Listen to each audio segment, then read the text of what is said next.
I'm gonna progressively just get more and more lit this hour. Right, that's I mean with my little soy sauce. Go right ahead. Soy sauce bottle. So I'm watching that bottle, Sushi. She's gonna finish that bottle. I'm gonna see if she's gonna reach down and grab another one. You know, be like, I will. I probably on a sneak tip. Yeah. Prepare your complaints. That's funny. Prepare. So yeah, welcome everybody to GeekGasm. What's up? What's up? What's up? How you doing? We got a full house tonight. So I'm going to get straight to it. I'm going to hit the intro, and then we'll come back and do our introductions. Here we go.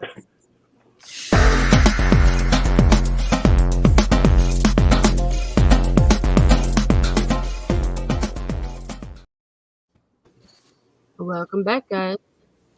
I am Lola, your indie princess, and I am joined by a whole bunch of people tonight. So let's start with Sushi. What's up, guys? Oh God, baby. What, is it my turn to introduce myself? I don't know. It is. Okay. Oh my God. My name is Keisha. People call me Sushi. I'm an artist and a singer. I specifically like to draw anime hentai. Yes, that's saucy. Yes, that's me. Nice. Okay, tally ho, that's me. Anyway. Hello, everybody. I'm Varian Grant. I founded Indie Volt Media LLC way back in 2000. What was it? It's been 4 years now. I've been making comics since 2008 though, and that's a lot of fun. So yeah, I'm here because Lola said you have to get in. I'm not sure who's coming, so I, peeled myself off the sofa, came in here, saw Dustin Brunell, said, "What the fuck?" And then I was stuck. So have that effect on people. Yeah. But Sushi's here, so we get to make fun of people. We get to make fun of people together, so that's why. It'll be great, guys. Yes. We're gonna Matt. How about you, Matt? Introduce yourself. What's going on, man? Matt Knowles. I'm one half of Team InSim. I have a sneaking suspicion that at some point in the next few minutes, you might be introduced to the other half of Team InSim, but I'll let that happen when it may. So we are known for our steampunk, our medieval, our death metal, all that kind of stuff. We are not really known for our all ages and family-friendly stuff, but we're going to talk about that a little more tonight. And I'll let the other half of Team InSim talk about that when her introduction comes up as we go around the dial here.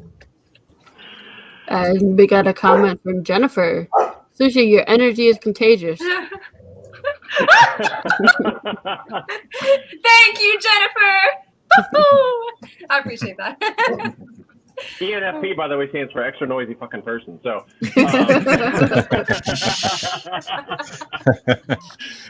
sorry, I just thought I'd throw that out there quick before my family joins and hears me say that. Well, since you're talking, it is your turn to introduce yourself. Hey, so Charlie McElvy, aka the Spider Squirrel, you guys see it right there. American Ninja Warrior contestant. I don't know, I do all kinds of crazy shit all the time. Also the creator of Spider Squirrel and Trash Panda. So we'll talk more about that as we go. Can I get excited about anything called Trash Panda too? Trash Panda, I love it. I honestly, I've met a couple people in this panel, which is really, really cool. I think I met Sushi. Jim and I met Sushi in MegaCon, actually. We were on the cover with her. Very, very cool chick. And you guys all know Varian and Lola. They're great folks. And Matt. So one cool thing before I get into myself, Matt Knowles, guys, I saw him at a show years ago. And I was so excited. And I have to bring it up every time I see him or do a panel with him because it was always the coolest thing because, you talk about motherfuckers with energy, right? It shows. And they bring it to the hilt, man. And it's so much fun. And it's always an honor to share panels with them, guys. So make sure you're paying attention to all the cool stuff that Team InSim's got going on. But anyway, I am Dustin Brunell. If you don't know me, I'm sorry you don't. Let me introduce myself just a little bit. I do Greed. I do The Listener. And I do currently Babes, Gore, and Dinosaurs is my newest IP. We're coming up. We just had our year anniversary. Greed 2 is running right now with 3 days left. Really, really stoked about that. And we may have some cool stuff to talk about for this Christmas holiday. So anyway, with that, I am me, you are you, and that's Carl. So let's talk about Carl a little bit. Hey, everyone. Can everybody hear me? Yes, sir. All right. Did you say something? Yeah, it's Carl Dutchin, but everybody knows me in the industry as Dutch. I'm a professional comic book flatter on a hi-fi design team, as well as for other artists, and the creator of the comic The Wayfarer. So Kickstarter running right now. So I appreciate you guys all being in here. I feel like I should throw up an X. You know, I like Hollywood. Charlie there. Spider Squirrel's got the center square. So That's our other show. so appreciate being on here, guys. Thank you. Off to you, Steph. Hey everyone, I'm Steph Cannon. I am the other half of In Symmetry Creations. As Matt said, we are mostly known for doing steampunk titles, medieval titles, death metal. We are here tonight, oddly enough, I'm regretting this decision to talk about our all ages title. The perfect venue for it, right? I'm sure our audience is the all ages demographic completely. But we do have it on Kickstarter right now, so that's what we are here to shill and talk about. And Charlie, I had no idea. I don't know how I missed that you were an American Ninja Warrior contestant. My sister was a set designer and toured with them. So you guys may have actually been traveling around the same areas, which is kind of cool to think about. Did she do season 10? Possibly. All right, we'll talk later. I'll have to find out. Yeah, I'll have to find out. But I thought that was a kind of cool coincidence. That is cool. Well, you know what's even cooler is that I watch American Ninja Warrior. That's right. I don't participate at all. That's too much. But he's got some muscles like you wouldn't believe. Oh yeah. Varian participates in American Couch Warrior. That's right. Yeah, I'm right there with you on that one. He's the champion. That's right. That's right. How long will these ass cheek indentions last in the same? How fast can you open that bag of potato chip? Oh yeah. Sometimes I don't have the strength for that. I'm like, help! Someone help me get fatter. Gilly, how about you? Hey, what's going on, guys? I'm a American Ninja Warrior watcher. Okay, and I've been watching since it was all Japanese, and then they made it American. So it was this intriguing show. A little about me: I'm an underground comic book writer, and right now I currently got Galactic Rodents of Mayhem on Kickstarter. Yeah. All right. And in a nutshell, it's the capybara love child of TMNT and Star Wars, conceived during a Saturday morning cartoon marathon. Okay, Dude, if that sounds like it hooked totally you, sold check me. me out. Yeah. No, I mean, look. So I'll tell you guys a quick story. So Gilly, he messages me on my Kickstarter. He's like, hey, I like what you got going on. Hey, I got one too. And I was like, all right, well, people slide in your DMs all the time, right? So Gilly slides in mine. I'm like, check it out. I go over and I'm like, I read that first line, like the capybara love child of Star Wars and TMNT. I'm like, fuck it, I'm sold. Yeah. I'm big on the 90s and 80s nostalgia, so I just want to divvy that same goodness out in a fresh wrapping with Space Capybara. So thanks for the invite, guys, and it's good to be on with some like-minded creators, and very cool. Appreciate it. Jason is demanding a live variant. Yeah, get on. Dude, he's in his drawers. We don't want to see this. Come on now. I'm not even sure I got drawers on. I might have to. We demand it. All right, I don't have my hat on. I have to get my hat. I have to get my as long as you got drawers on, I don't care about the hat. Yeah. Hey, Gilly, Steph and I just backed your campaign too, man. Charlie just sold us on it. We just backed you guys. Charlie, I appreciate that. You do it better than me, man. I appreciate that. Matt, Steph, thanks for the backing. Shit. Yeah, I got you, man. Appreciate the backing. Big time. Thank you so much. Gilly, if you get more spikes. I need 2% of that. You gotta send me 2% of what you make. Are you talking about what I'm drinking? It's higher than 2%. Oh, what were you talking about? I don't know. I do have a question from Indie Vote Radio for you guys, and and this is great for everyone to answer. So, publishers, writers, artists, and this one comes from Chelsea. Chelsea says that I'll read it. I'm very upset with a creator I'm working with. After doing the art, I thought that I could do a better job and asked to be allowed to work on the pages again. The publisher told me no, and publish the comic anyway. I'm upset because this isn't putting my best work forward. I didn't want any extra money, just more time to go back and complete the pages. Am I an asshole for not wanting to do the second issue now?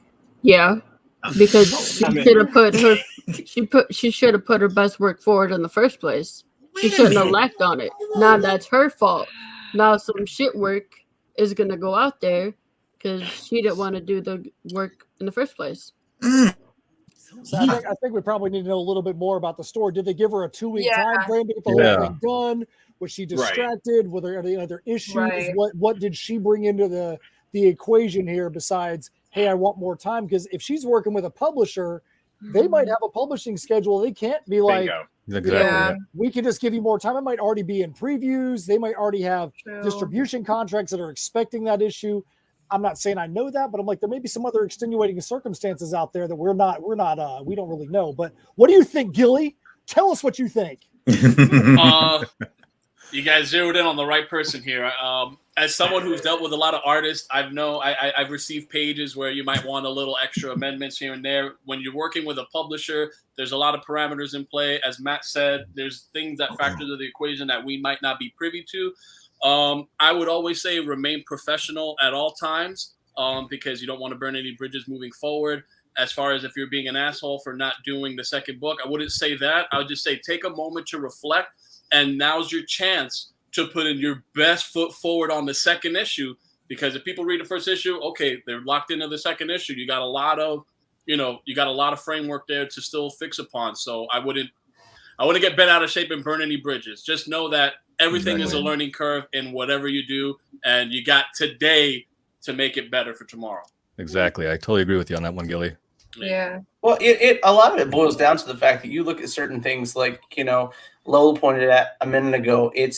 There are so many talented folks out there, right? Like so many talented folks, and several people in here are writers. You know what I mean? So if you were to look at mine or Gilly's or Matt's emails or instant messages, there's always somebody that wants to work for you once you get to a certain point.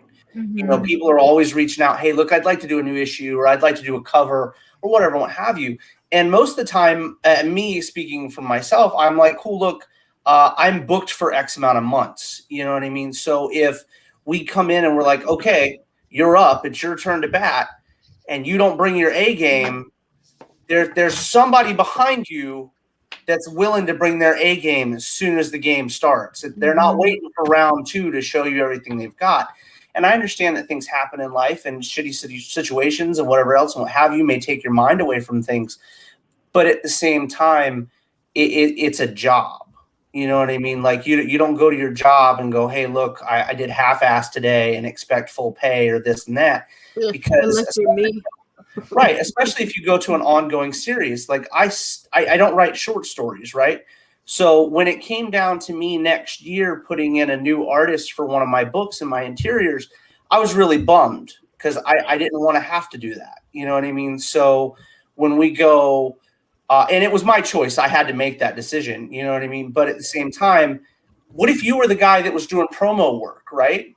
You were the one doing the promo work for the book, and you were looking for a full-time job after that. And I'm like, man, that guy does the work just as much as the interior guy does. He's the one that I should bring in.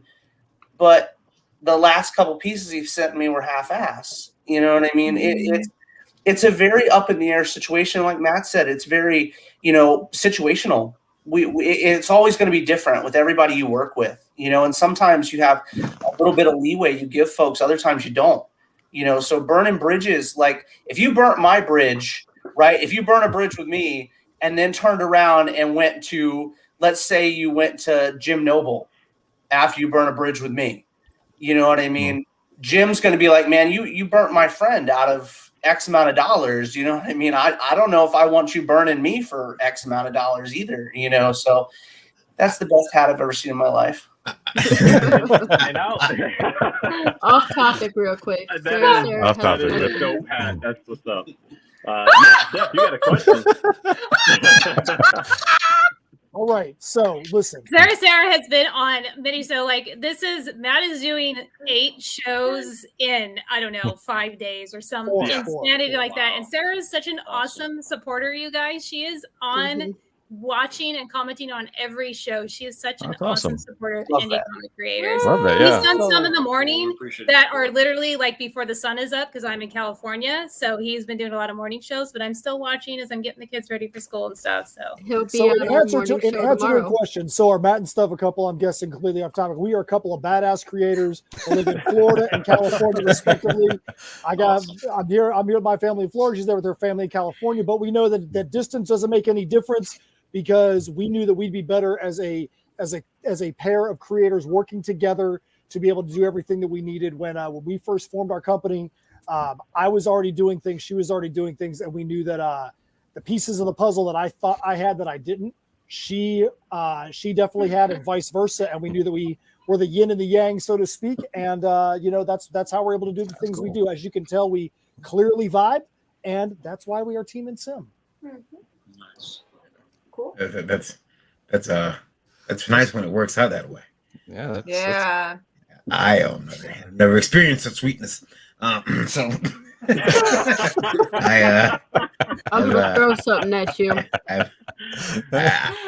Some mornings I wake up, I look to my right, and I feel like I'm ever sort of Arrested Development. I look at the camera. I know it's there. There's a camera somewhere, and I say, I made a huge mistake. We've been together 11 years. It's too late for a mistake. Congrats, by the way, 11 years. Awesome. Yeah. Awesome. 11 years. Awesome. 11 years of unanswered prayers from hell. Yeah. I think Varian just said 11 years. It feels like only 11 minutes. Yeah. Underwater. Yeah. Where's the time gone? I looked at an old picture.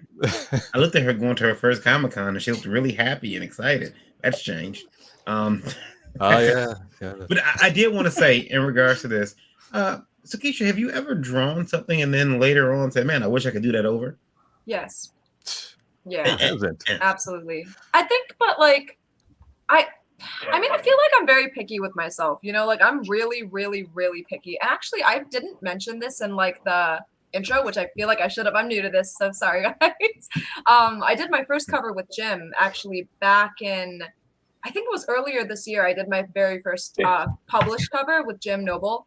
And I think, Dustin, we met. Yeah, it was during that time. I did a second one with Ron, and then a third one is potentially coming out. But, when it comes to published covers, that's what I'm saying. Like, I think younger me probably would have said that, but now I'm just making sure that I can put my best foot forward.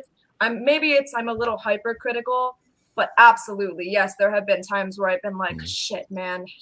Like, but then again, I just pick on myself a lot. You know what? Are you guys like that? Like artists here? Like, always like that. Writers do that too. We look at the stuff we've written and go, "Oh, I need to redo that." Yeah. I'm always like, it's a creative thing. It's in the creative gene, I think. I'm a writer. I'm a graphic designer and a photographer. Yes.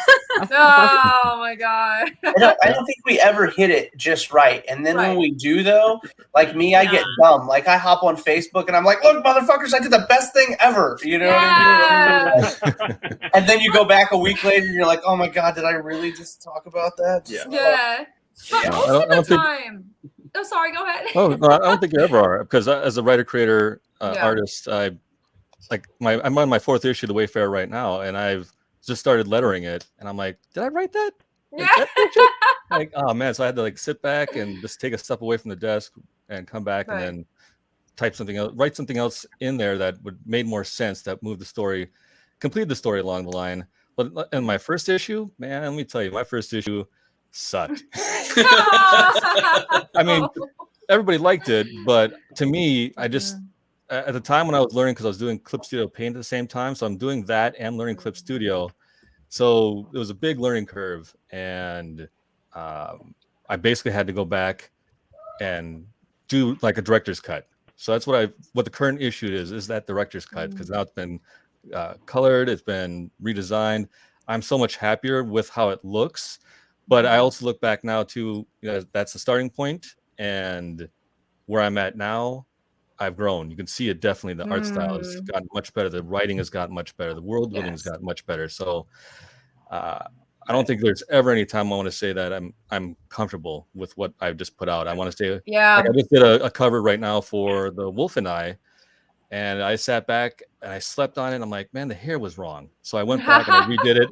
That cover looks good. I see that. So I just sent it back and I said, that's much better. It looks more like I wanted, like a picture in my head. So I think just tweaking it, and I still had time to tweak it. So that was the best part. But once you've gotten something out and it's already put out there, then and I do this all with like say Mark Brooks when I work with him. It's like, yeah, Mark, I messed up something. Let me do something real quick. He's like, I've already done it. He's already sent out and gone to Marvel and it's finished, or with DC. So it's like, okay, I take it as a learning experience and then move on. So, I remember Randy told me, I was looking at the art of this table I was working on at a con. And I think it was Graphics Comic-Con a couple of years ago. And he said, he looks over, he says, those are pretty nice leaves. I said, leaves? Those are feathers. What are you talking about? And he's like,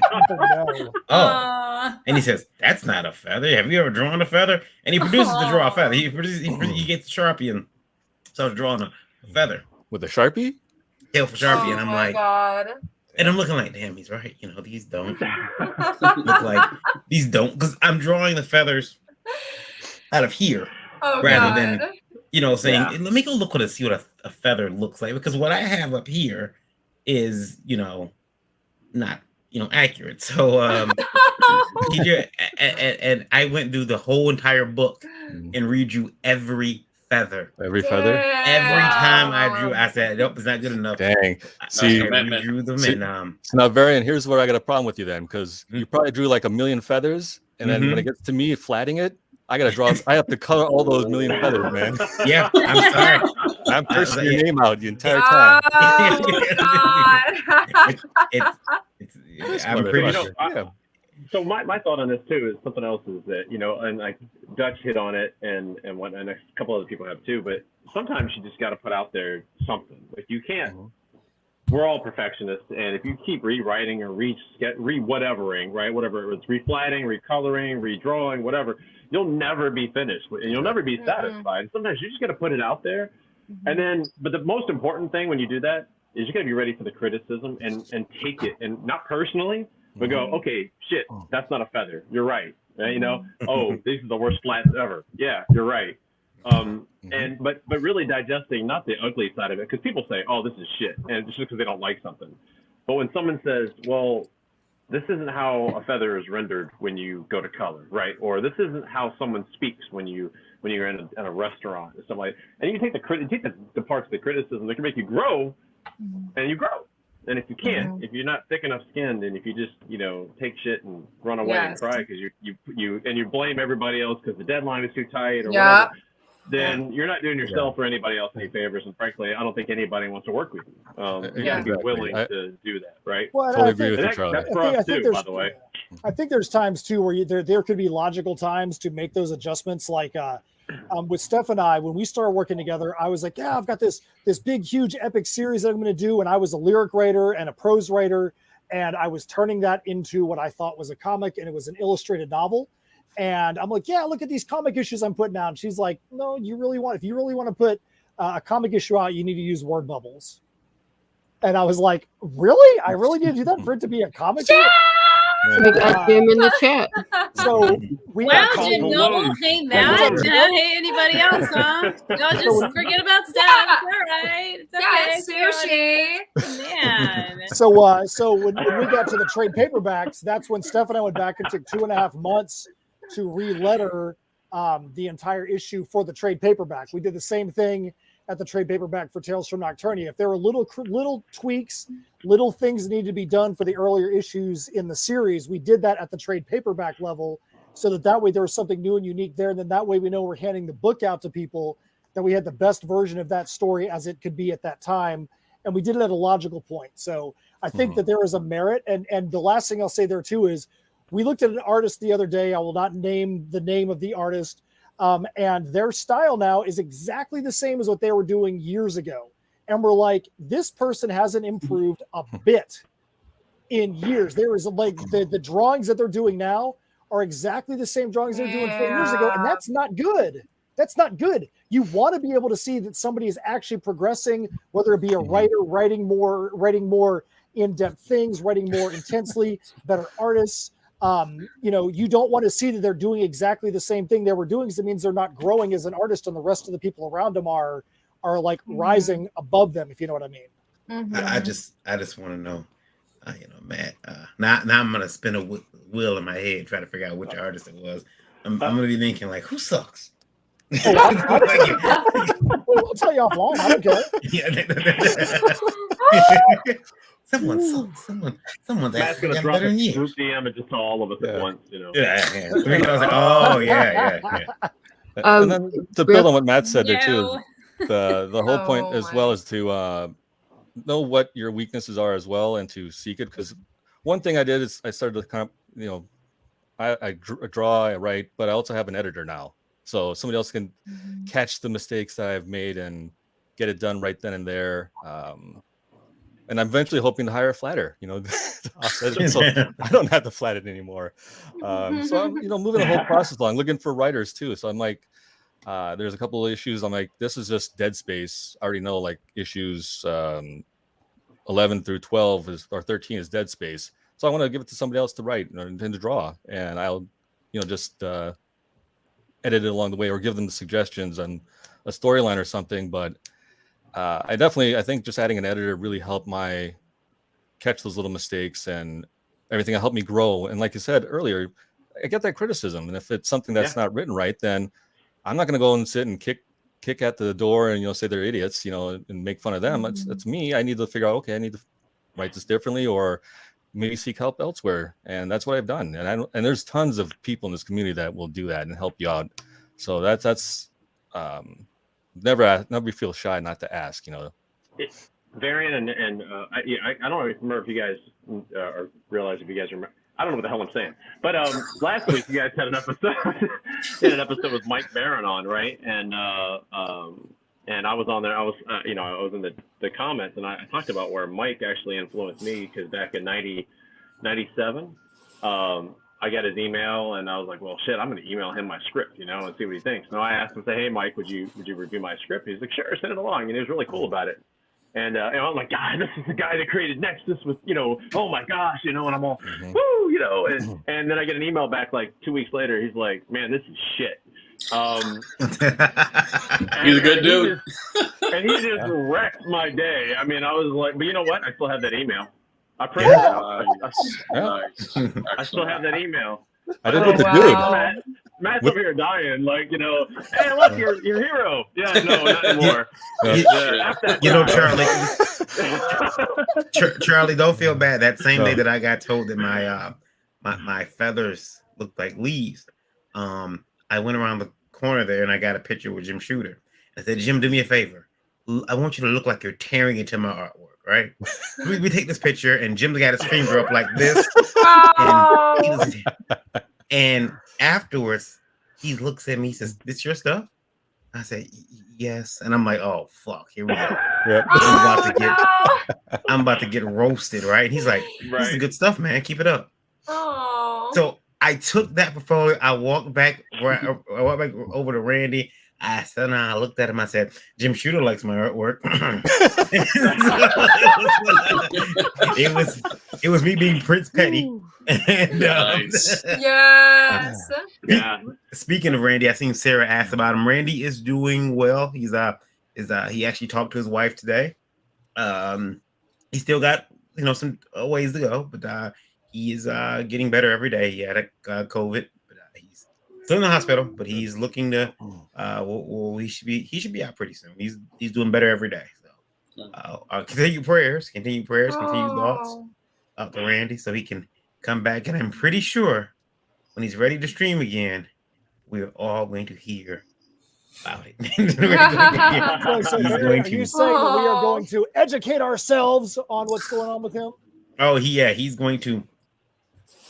I'm clearing 3 hours a 3-hour special indie vote block and just. And the panel is just Randy, right? Yeah. Just him. It's going to be called "Welcome Back, Randy." Yeah. Just him. Just him. But yeah. I'm glad. Good to hear. Yeah. Now I have I want to talk to you guys about something that I. Well, before you do that, okay, I do want to cover one campaign because they do have to leave soon. Sure. And that is Matt and Steph's campaign. All right. Because they have another show to get to. Let's let Steph do it because Matt talks too much. This is why nobody works with me. No, I did it because that is why literally everybody that came on the show was like, "Oh, hey Matt's so cool. Matt does all this cool stuff." Oh, we love you, Steph. I'm here too at the shows with all of him. You know, Matt always looks so great at his shows. I'm like, oh my god, I'm there too. I know I'm a lot shorter than him, and sometimes it's hard to see, but. Congrats I on don't know. funding. It was my Congrats kids, on funding. man. My kids run up to Matt and they're like, "How dope is he in his, this cosplay outfit?" And it's just like, and he's doing the dream, right? And he's like so much taller than me because I'm only like 5'9", and I'm just like, this guy is awesome in his outfit and the whole nine, man. It's an experience to see going down. I pick on Matt because I like him. If I didn't pick on him, it wouldn't be Plus, Steph had to leave early yesterday, and she didn't. I did. I know. I'm sorry, guys. Yeah. You made Matt put on a mask. Yeah, there we go. It's a mask of shame. So, Steph, tell us about Misfits Clubhouse. Okay, so Misfits Clubhouse is our all ages title that we have. Oh gosh, we have 3 days to go. Is that really what it says? This campaign has. I mean, you guys all know, anybody that's run a Kickstarter campaign, the days sort of morph together and become a blur, and it's just So as you can see, we have 3 days left. This is. Oh gosh, I don't usually do this. It's normally Matt that does this, and now I'm all thrown off. Congrats on funding, by the way. Congrats on funding. Thank you. Thank you. That's awesome. That always feels good. Yeah, and it's kind of different for us. Our last campaign funded in 40 minutes. So this one took, about a week and a half, 2 weeks, maybe. So it was a little different here. But as you can see, Jim, I'm Jim. I'm just giving you a hard time. We love you. I think that I looked at this book and I'm like, man, I told Matt yesterday I want to get one for my kid, but now I'm thinking like, maybe I get one for myself too. Oh yeah, that's exactly what we're going for. Yeah. When we say it's been kind of difficult, it's odd because we have the steampunk series that Matt created that I jumped on board with, Heirs of Isildur, and then our medieval fantasy series, Tales from Nocturnia, which neither of them were necessarily rated R, but they were, they were more, at most YA. So this is a very different realm for us. And it's been very interesting because for me, I'm like, it's all ages. All ages to me means all ages. You could be an infant with your parent reading to you, or you could be 80 years old enjoying it. But there seems to be a stigma with that. It's been very weird. And now it's almost like PTSD. I don't know. I've been told, don't say this, say that, and don't call it all ages. Don't call it kids comic, because what it is it's something that anybody can enjoy. If anybody has a problem with us saying that something that we created is something for anybody can enjoy, I don't know what to tell you. So this is, we've got 4 kids who are our main characters. 2 of them happen to be a ferret and a sloth named Fairy and Sloth. Very original names there. So this is, it essentially is centered around these kids whose imaginations are so big and I love it. take over the story so much that it sort of blurs the lines of reality. So these are our characters right here. Miki is our girl. The description for her is that her heart is as big as her hair. Aww, same. Awesome.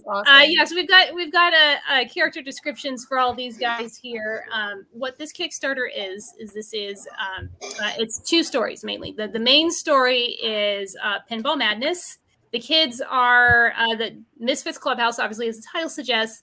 These kids have these kids have a clubhouse in their backyard that they hang out in, and this is where a lot of their imagination takes them. So it's raining one day, and they are unable to play in the clubhouse, and they end up venturing into the garage, and there's an old pinball machine there. And they get sucked into the pinball machine and have to find a way out. It is up to one character who managed to stay out to save them. And the other story that we have is a short called Dress Up, Mess Up. It is seasonally appropriate, even though we're out of the season now. If you're like me, it's Halloween all year long. Nice.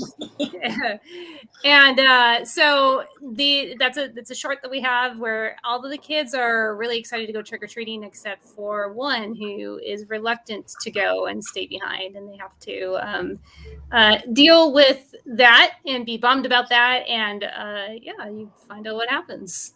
I'm going to let Matt take over because I do not normally do this, so I am not doing a good job. There's a reason why Matt always talks. We do have a super chat from Imperium Vol. Thank you for the $5 donation. Super chat. He says, "Glad to hear Randy is doing better." Thank you for the super chat. Yeah, thank you for the super chat. I totally missed it. There's a super chat there. Sorry, I'm my glad I computer's clicked back over. Yeah, my computer's like not helping me with anything today. So yeah, thanks Imperium Bowl. Appreciate that. And I'll Imperium Bowl. I'm gonna message Randy soon. I've talked to his family. I want to give him enough time to heal up before I start messaging him. No, I don't want to raise your stress levels. I tend to have that effect on people.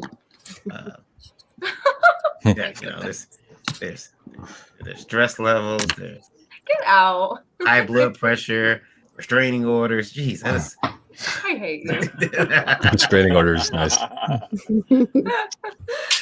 I'm sorry. Can I just jump in? This reminds me. Who's all seen Gravity Falls on Disney Channel? Yeah, that's reminds me Gravity of Falls. Gravity Falls a little bit. I fuck with it. The tagline that we have at the very top of our campaign, and hold on, wait, Varian, I'm going to raise my hand. Am I allowed to speak? You are. Okay.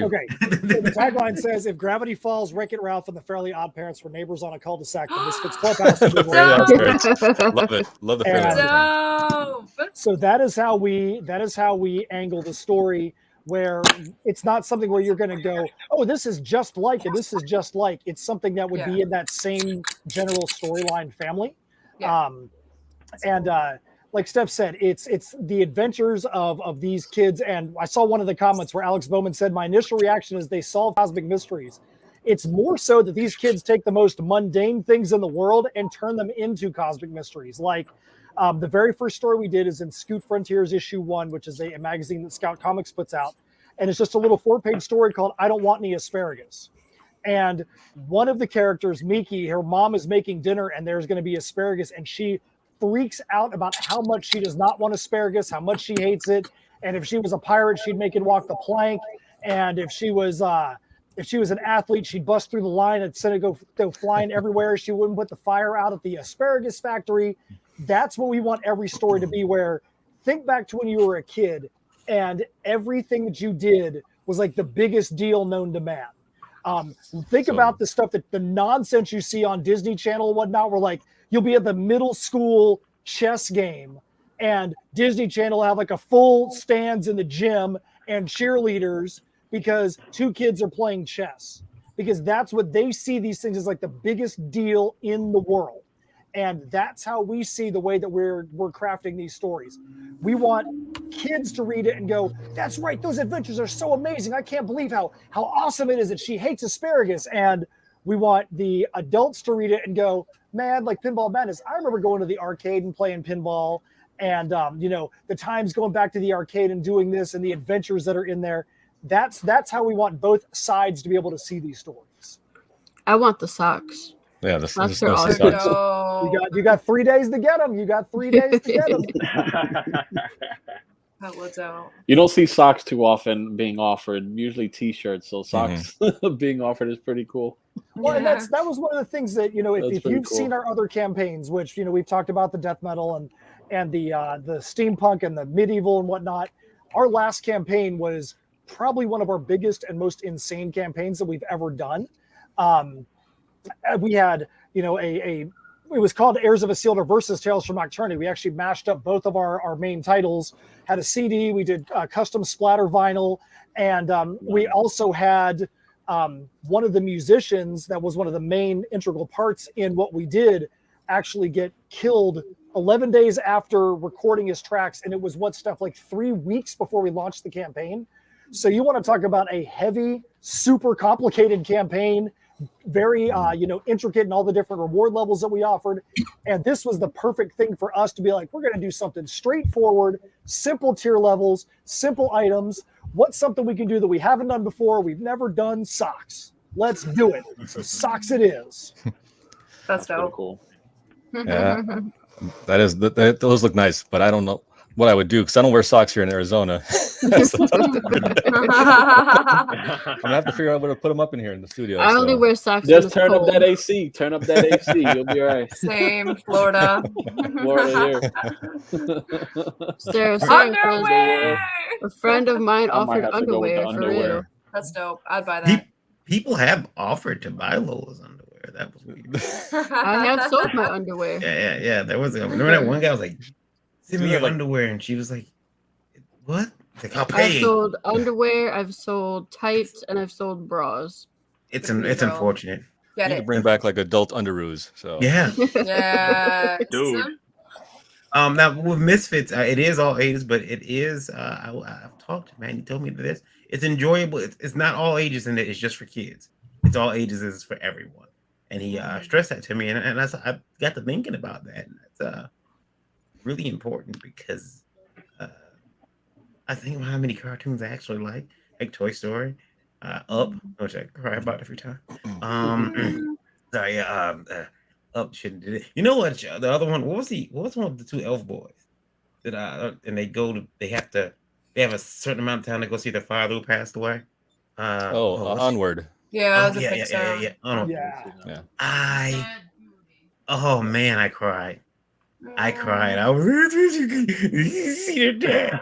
And well, that touched home for you because your dad had passed away. I excused myself to the bathroom a couple times during that movie.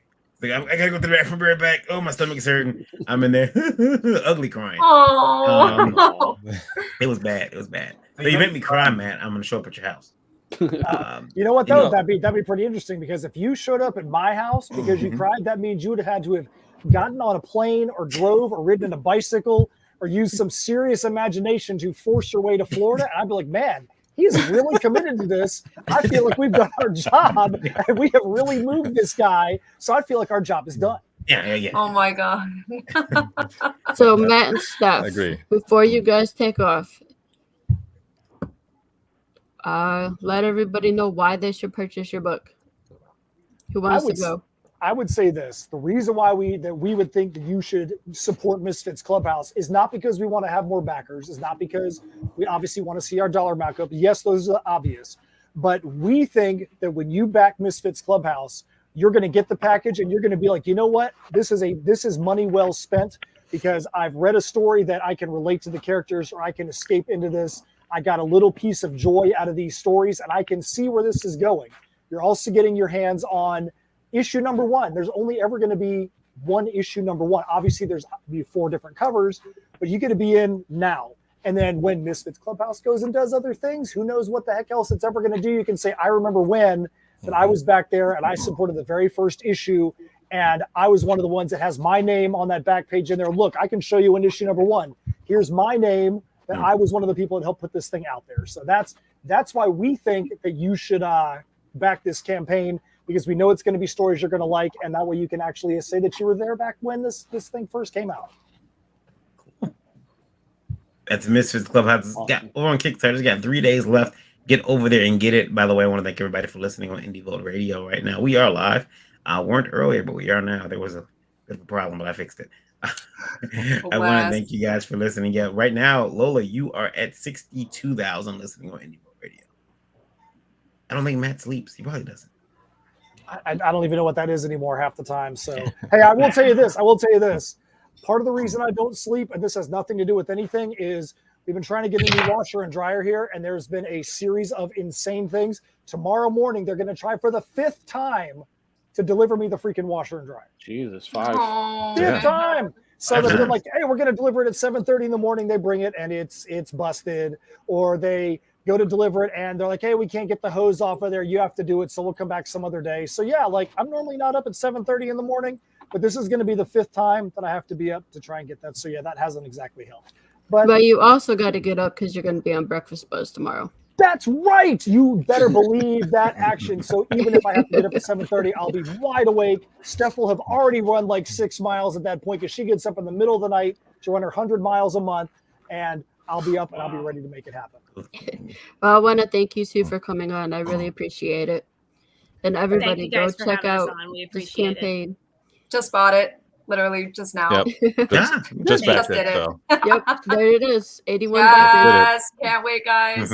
We'll be definitely backing it as well when I get off air. Great stuff, man. Very much appreciate you guys. Thank you very much for having us on. And again, sorry we have to dip out early, but it's kind of the way things go. And I hope you guys get some support for what you're doing as well. Thank you, guys. Hey, thank you. Take it easy. Thank you, guys. We appreciate it. See you later. So I was gonna say, Lola, before you, we did this thing where I call it the Indie Vote Showcase, where I wanted to bring, a lot of conventions are inviting us to come to the shows now as guests, which is really nice, and some of them have been nice enough to offer me multiple tables. So I said, I'll take 2 this for a show next year. It's not in Michigan, I said, I want to do this thing called the Indie Vote Showcase, where we can bring artists who aren't necessarily booked for that show, maybe couldn't get in. They can come for a day or 2 or all 3 days or whatever, however long the show is, and they consider this extra table we have that's right next to Indie Vote, and they can meet, fans. It's a exhibitor booth, so it's a double exhibitor booth. Let's do it. Yeah. And I've been wanting to roll that out. So next year, I had one of the promoters of the show reach out to me and says, well, that's fine.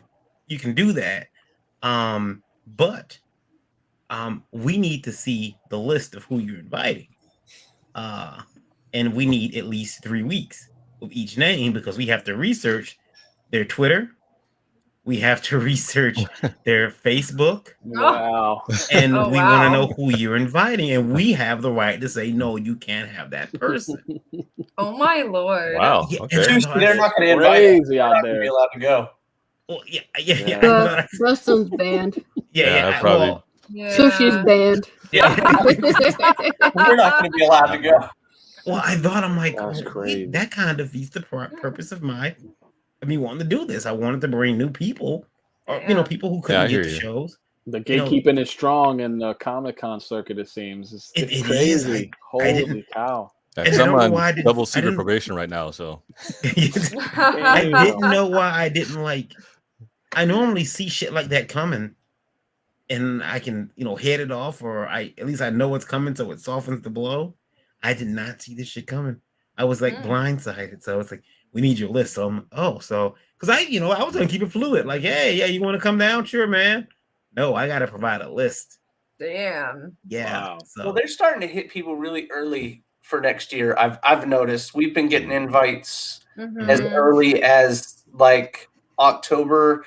We got a couple in September for next year. Yeah. So I don't know. I That's think the cool. scene's a little bit different. I really, it's interesting, right? A lot of it has to do. I used to think it was just based on your popularity and stuff like that. Okay, but then we headlined a show we've headlined 2 shows in a year. In our first year, and when we did Florida, it was I was like, well, Mike's going, Marissa's going, Jim's going.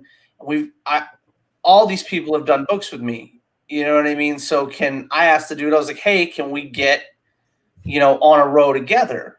You know what I mean? And then they put William Russell at the end, and they put Ryan Kincaid on the other end. And it was the most poppin' row at the show. You know what I mean? And we had so much fun. But it's different, though, because some of the folks that headlined had never even put a book out. Wow. And it's a perfect example because Jim won't go back because they didn't even put his name on the thing. So it was he had put out more books than a good 70% of the people that were headlining. you know, and they didn't even put his name on there. So, and I don't want to throw the show out, you know what I mean? But things like that, it's very, it's weird to me because I feel like right now you're hearing about all this drama within cons and stuff. You're gonna love the next question. Oh Lord Jesus, you're gonna love that. You guys are gonna love it. I've been saving on. I've been hanging on to this one. Well, let's hear it. I'm just saying it's getting weird out there. All right. So here we go. Good luck, Matt. I want everyone to watch Sushi and Lola's faces. Oh no! When I'm reading this question. Why? Okay. This is from a young lady okay, who was at a con. I'm not gonna say the name of the. Yeah. I'm not gonna say the name of the con. Yeah. Okay, I'm not gonna say the name of the artist involved. Okay, the creator involved. Okay. So I'm sitting at Blank Con on a Saturday morning. It's very early, about an hour before the show opens, and we're getting things together. This is usual if you've ever done Comic Cons, and she's right. This is we get there early, we set up, make sure everything's. If it's Saturday, we make sure everything, we restock, all that good stuff. So she continues. She says, when a friend of mine, who's been a friend of mine for years, an older gentleman, arrives and sits down with his coffee. He begins making small talk as he does. I consider him a friend and a mentor.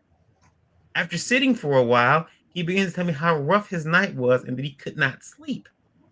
He says that when he got to his hotel, someone had accidentally left the adult stations on in his room. So he got a chance to watch pornography for a few hours before it cut off. Unfortunately, due to that, and this is the show for it, he had, it gets better.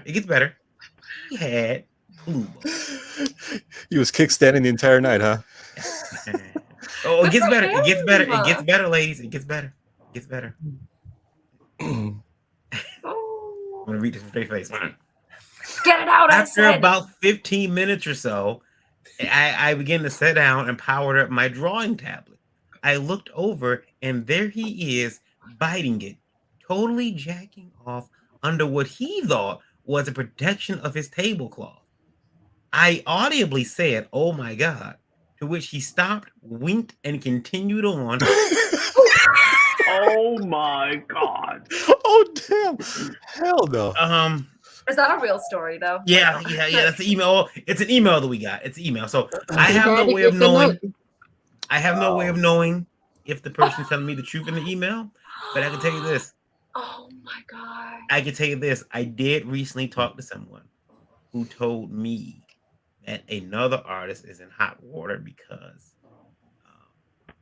another artist, another creator, caught the guy, the artist and his wife, not his wife, but the artist and the artist's wife. The wife was under the table at the con in the morning, servicing her husband. And I heard that from someone else. So apparently, listen. Let's just all have sex at cons now. It's broad daylight too. Broad daylight. Yeah, it's like. Yeah. Is this Comic Con? I mean, what is this? It's a wizard show. It's wizard.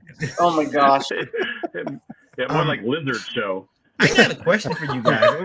Rest in peace, Wizard World. I want to ask Sushi first. Sushi, you look over and you see the guy next to you just, choking the shit out the bishop. Just, this is how he's making shit. Dude, Bishop. Because now I got Bishop. Keep in I don't mind. know what he would even fucking do. Like, I would literally be like, what in the fuck is going on? I would literally, first of all, I'm a bitch. I'll call you out on your shit.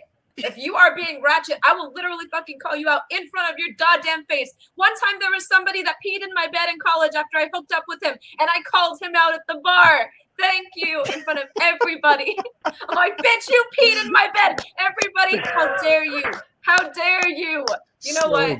I would literally call you out. How dare you? I love it.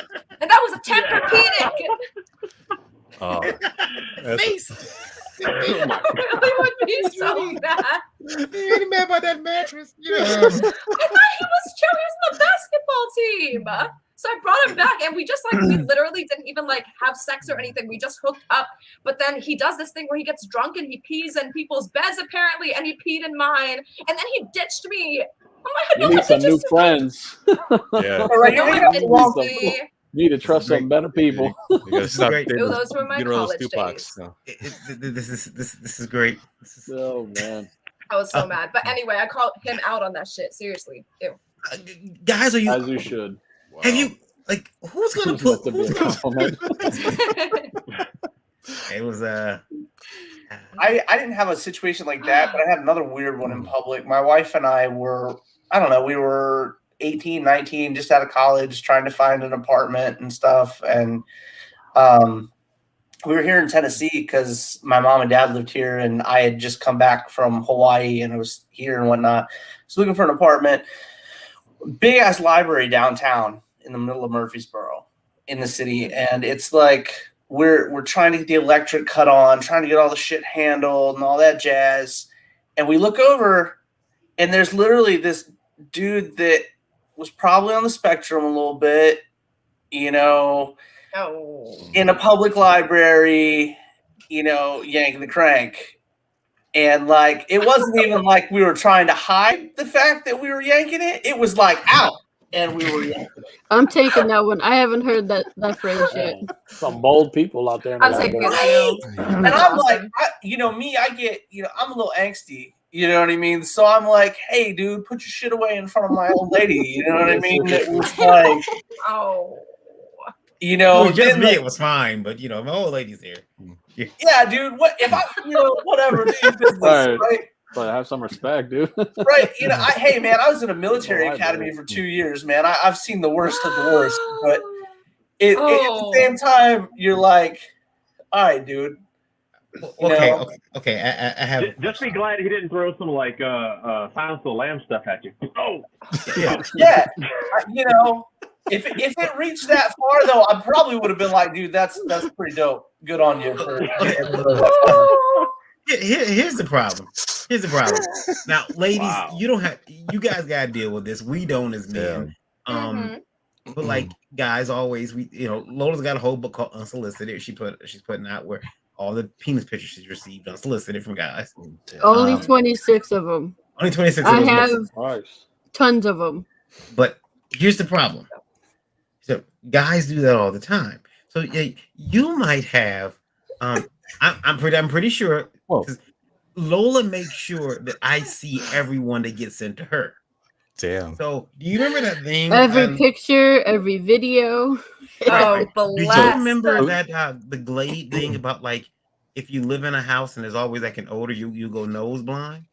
I believe I've gone dick blind. I've been desensitized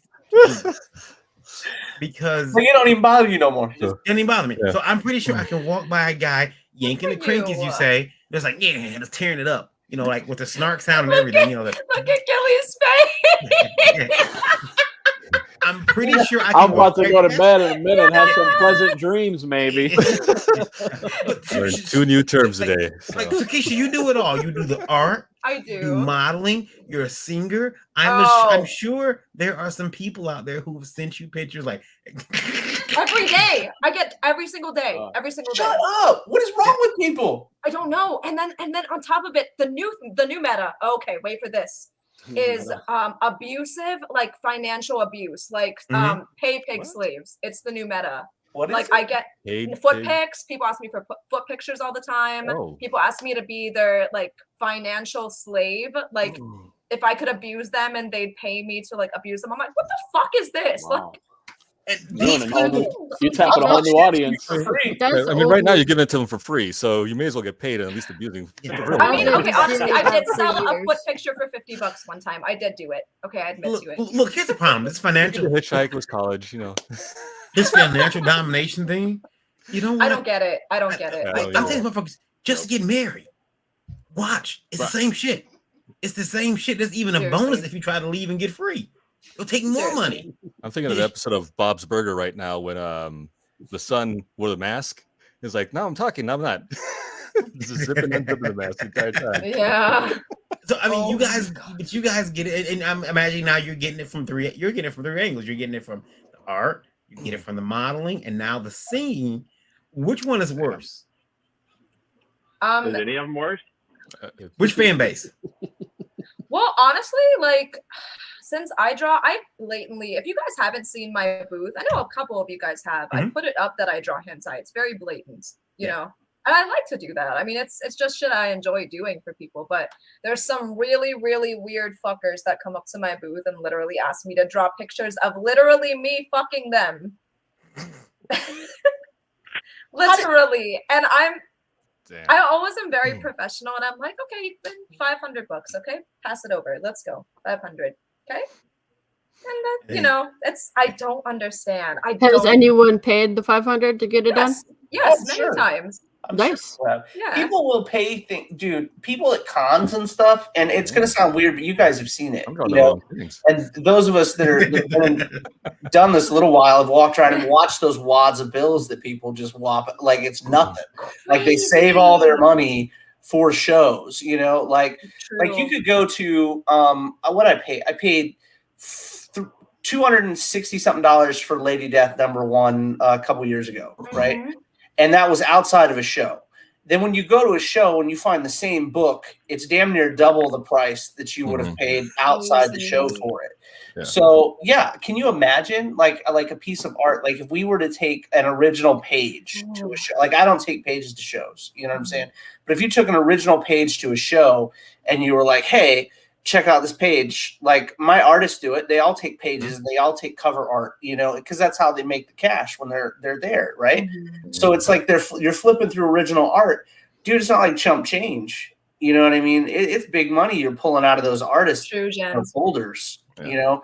I mean, even Sushi, you're pulling. There's wads that you're putting down for pieces, and I respect the hustle, you know. Because the people that are just collecting don't know what we pay for covers. They don't know what we pay for promos. They don't know, you know, anything like that. Dustin's talking about pulling in wads now. Pulling wads. Hey, you yank that crank, you better pull the wad. I think it's so sad what the ladies got to deal with.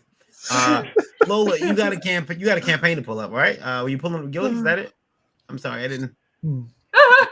Somebody's getting pulled up with the water. Galactic Rodents of Mayhem #1. You drop my dice on the table and whatnot. Damn it. Well, off to support. Round 2. What's going on, guys? Gilbert Deltrez here. Hoping you all are having a wonderful day. I want to thank you guys for checking out the Galactic Rodents of Mayhem Kickstarter. This is making me laugh, though. Galactic Rodents of Mayhem, or GROM, is our personal love letter to the 80s and 90s era of Saturday morning I love that cover. Thanks, man. I got this isn't just another anthropomorphic TMNT clone. GROM features a fun and fresh, one-of-a-kind story with amazing artwork by Sebastian Knowles. All right, so what makes it one-of-a-kind? We got space capybaras, people. Sebastian and I wanted to create a throwback anthropomorphic nostalgia comic. One that brings that warm and fuzzy feeling of nostalgia while at the same time being something truly its own.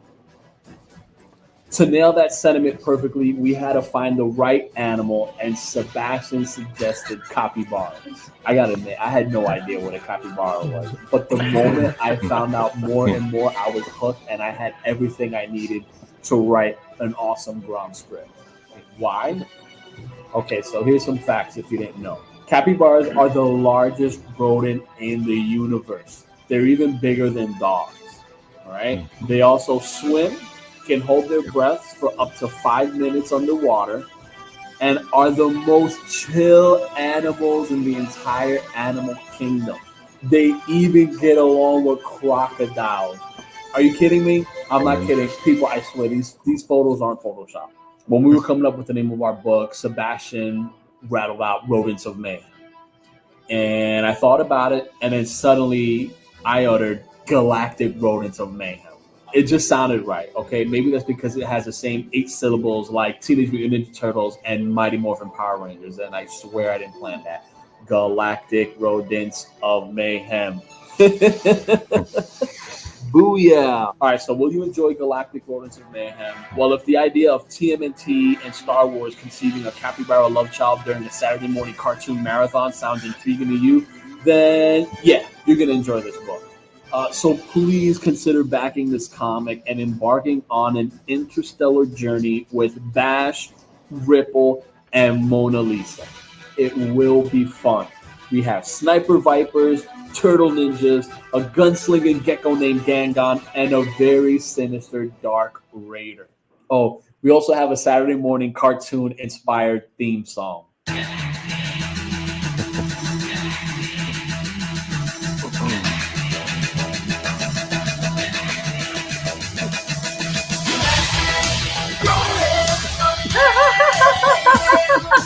If you like to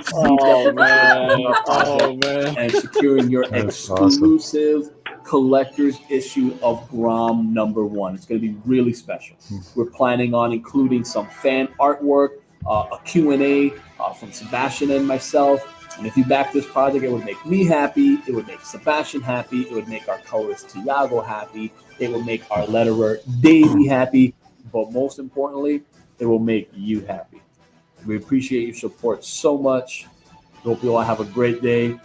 Take care.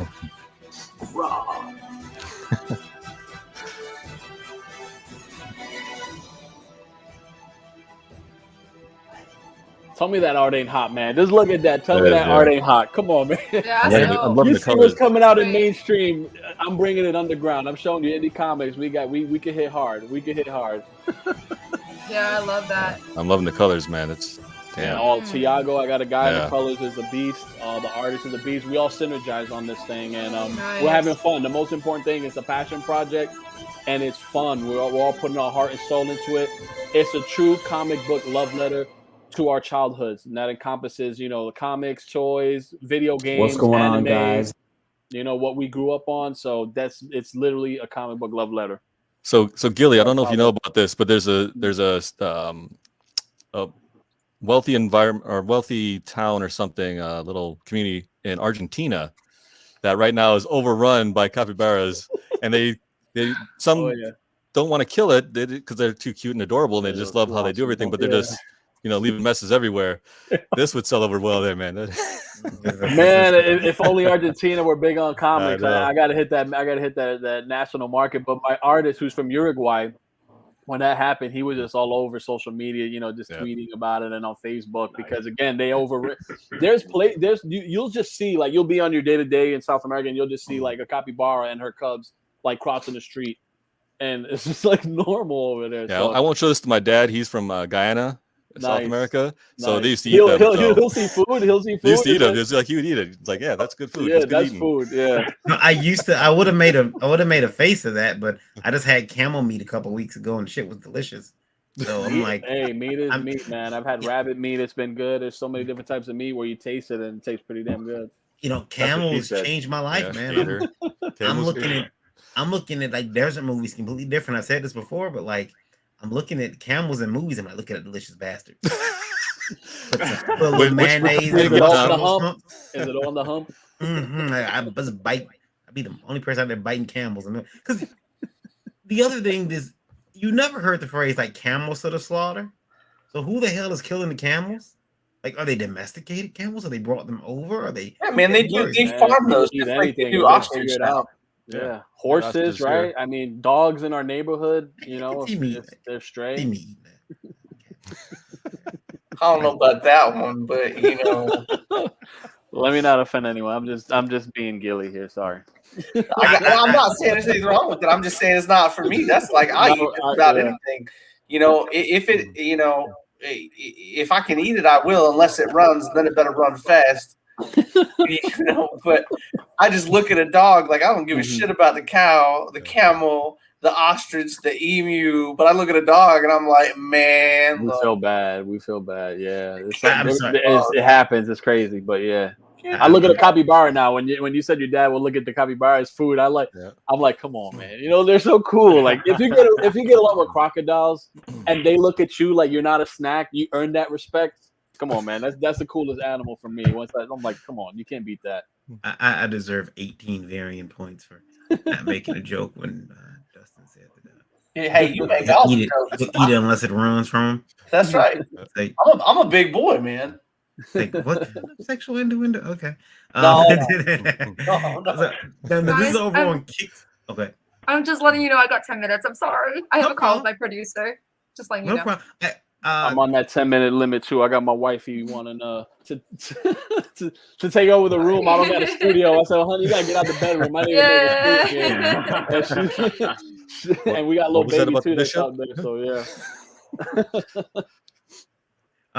So this is art from the book, and you've got you got a couple days left on this, and I see 3 or 4. I think we got like 10 days. I want to say. Okay, 10 days. Okay. Yeah. So we're slowly cruising. Hopefully, we get a nice little push at the end and get able to fund this. And it's gonna be cool, man. You ready to see the art? You know the passions behind it. Our thumbnail on the Kickstarter, I swear it looks like an anime. Like you just press pause on it. That's just the quality behind the book. And people don't know me. I'm not I'm just underground Gilly. Just look at it like that. I can't say I work for Marvel. I work for DC. I'd be lying if I said I didn't pitch all my ideas to them. So it's just to the point where I'm just pitching my ideas to the public, and whatever hits, I'm sticking with it. And Grom is just for me. It has a lot of mass appeal, and it touches those nostalgia heartstrings in the right place. And it's whenever you get into a new comic, there's something like, it's like a relationship. Do I want to date this chick, right? If a guy, or do I want to date this guy? Like, it's a relationship. Do I want to get invested in these characters? Do I want to, like, if you watch a show on Netflix, do I want to start a whole new show? What do I start? Oh, am I feeling that? Oh, well, my friend told me this one was good, so I trust their judgment. I'll try this. So the thing with Grom, it pulls on all that familiarity. It pulls on that familiar stuff that we grew up on, but then it shows that it's its own thing as well. So you'll feel right at home with Grom. Like once you get in, like you're gonna be like, man, I got the good vibes are coming off. So it's a passion project, and I appreciate the support. Thank you guys for having me on the stream. And if you come across it, definitely back it, support it, share it out, because that's how indie creators like us survive and thrive. It's through community, and we appreciate the support. All the links to every campaign is in the description, and there will be in the chat as well. Awesome. Thank you, Gilly, for bringing it on. Galactic Rodents of Mayhem #1 over on Kickstarter. Go check it out now. Got 10 days, guys. Thank you. Love it. Sushi. Mm-hmm. You have a music video, don't you? I do. Can we see it? Yeah, you guys want to play it? Yeah. Could you bring it up? Also, Gilly, I just paid for your cover. I just supported. Woo! Thank you so much, Sushi. And I got to see your artwork because I got variant covers. So I'll definitely want to commission you for some work down the line for sure. Sushi's got all the cards right there. For sure. I'm gonna have to yell downstairs to get my kids because I'm trying to finish up backing everything here. So, Gilly, before you go, where can people find you? You can find me on Instagram, Gilly Writes Comics, Space Capybaras for our Grom thing. On Twitter, Gilbert Deltrez. Also on Facebook, Gilbert Deltrez. And on YouTube, I got a little channel, Gilly Writes Comics. So I'm trying to do the indie thing and get out there and plug other people's books as well as mine. So thank you guys. If you like what I do, appreciate the support. And Indie Vault, again, thanks for the invite because it came through Kickstarter. Like Indie Princess hit me up. She's like, hey, we got a stream here that we do, and so it's cool when someone sees your work and they notice it and they back it as like Charlie with his spider scroll. Like I'm like, you know what? I got to back some books because you have to. So I was just scrolling. I saw his and I love the whole Spider-Man. I'm like, oh, Spider Scroll. Are you kidding me? Like this is me. So I had to back that. And then you mentioned Trash Panda. Oh my gosh. Like I love that. It's in my wheelhouse. So that kind of thing I definitely support. I want to look at everyone's stuff on here. Dustin, you said you had a book called Greed 2. So it sounds gritty and it sounds right up my alley as well, just by the title. So I definitely want to check that one out. And was it Wayfarer? Wayfarer, yeah. Wayfarer. I got my card, so we're good. Yeah, so I'm definitely going to back you guys' stuff. And again, thank you again for having me on. I appreciate it. No problem. You're welcome back anytime. Just message me. I will do that, and let's see how it goes, guys. All right. Peace out. Till the next time. God bless and enjoy. Have a good night. All right, Gilly. Okay, guys. Talk to you soon later. We'll see you, brother. Later. So Keisha, show that video real quick. I think I actually put it in the little chat area. Did you? Okay. Is it the? Let me see. Let me go. Yeah, it's I up think I there. put it there. Pretty sure I did. Yep, there we go. Yep, you did. Yay! Okay. Let's pull this video up, and I'm gonna play it. Yay! It was my first. Well, actually, it's under Warner Music, so that's exciting. Warner Brothers. They'll So come after us. excited! They'll come after Yeah. us. You can't put that online. Yes, I It's can. big time. Yeah, there she is. Let's All right, here we go. play it. It is intense.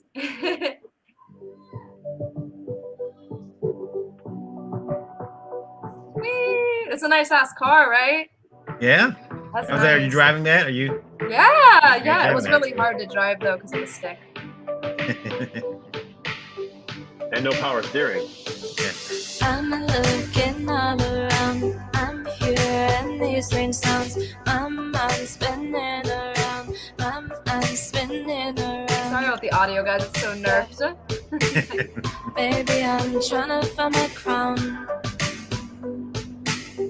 Put on my long dressing gown. I am my own person. I'm doing my liaison. I don't have time to run. I don't have time to run. Yeah. It's all about the summer fun.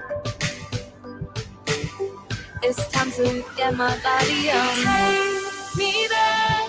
Scars all around, you know I'm all about it. Take me there. He disappeared, I don't know about it. Take me there. Losing my mind, I ain't got it. He's not there. I am a starlight, fly the limelight. The girls, we got my back. We are part of a pack. Okay. We plan in our attack. We plan in our attack. Yeah. The boys better watch their backs. Watch their backs, no, watch their backs, oh yeah. The boys better watch their backs. Say last time I heard you, you wanted me to lose. Okay. Say boy, hey, you don't lose. Say boy, hey, you don't lose. No, no, no, yeah. Sorry I ain't in the mood. Sorry I ain't in the mood. Take me there. Stars all around, you know I'm all about it. Take me there. He disappeared, I don't know about it. Take me there. He was in my mind, I ain't got it. He's not there. I am a starlight, fly the limelight. Take me there with wings to fly. Take me there, I want to try. Take me there with wings to fly. Take me there, I want to try. Take me there, stars all around you, know I'm all about it. Take me there, he disappeared, I don't know about it. Take me there, losing my mind, I ain't got it. He's not there. I am a starlight, fly the limelight. Damn. Oh, That was really good. Jesus, Damn, bro. awesome. Wait, I want to do say have something. one question. Hey, Go where ahead. the hell did you find a cornfield in Florida? Yo! It's Belgium! Yeah, you had to fly to Yeah. Belgium for that, right? That church, though, right? Jesus. Yeah. That was My awesome. dancers. So fun fact that my dancers actually threw up because of the rehearsals. The girl actually ended up throwing up and being in the bathroom because of all the rehearsals they had to do. So everyone put so much Wow. hard That's work awesome. into. I want to say something too. By the Put it on way, the floor. this video, we need to thank the cinematographer. Couple things. One, Yeah. Sushi is not that tall. Yeah. Oh my God, I'm very small. I'm so tiny. She looks. Yes. You look like you're like, A you know. hobbit. Yeah. Yes. In that video, you look like you're like. Yeah, she looks very tall in the video. Yeah. I know. Like, what are you, like 4'11"? Stop. Are you Hobbit? Are you Basically, also- I'm like 5'1". Okay. Also, because it's me. So 4'11" then. Yeah, she's like 4. That's for 4'11" with for 4'11" Carl with down shoes. there. So you're basically like Kevin Hart. All right. Yeah. Yes. Yeah. The other thing, though, because this is me, Yeah. and this is where I get my complaints at. Of course. I always forget.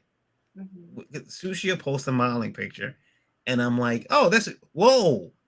I always forget that Sushi and Lola are kind of like the cleavage twins. Yes. And I forgot about those. And it's like, I feel dirty now. Nope. I actually am very proud of my titties. I just decided to hide them tonight because I was lazy.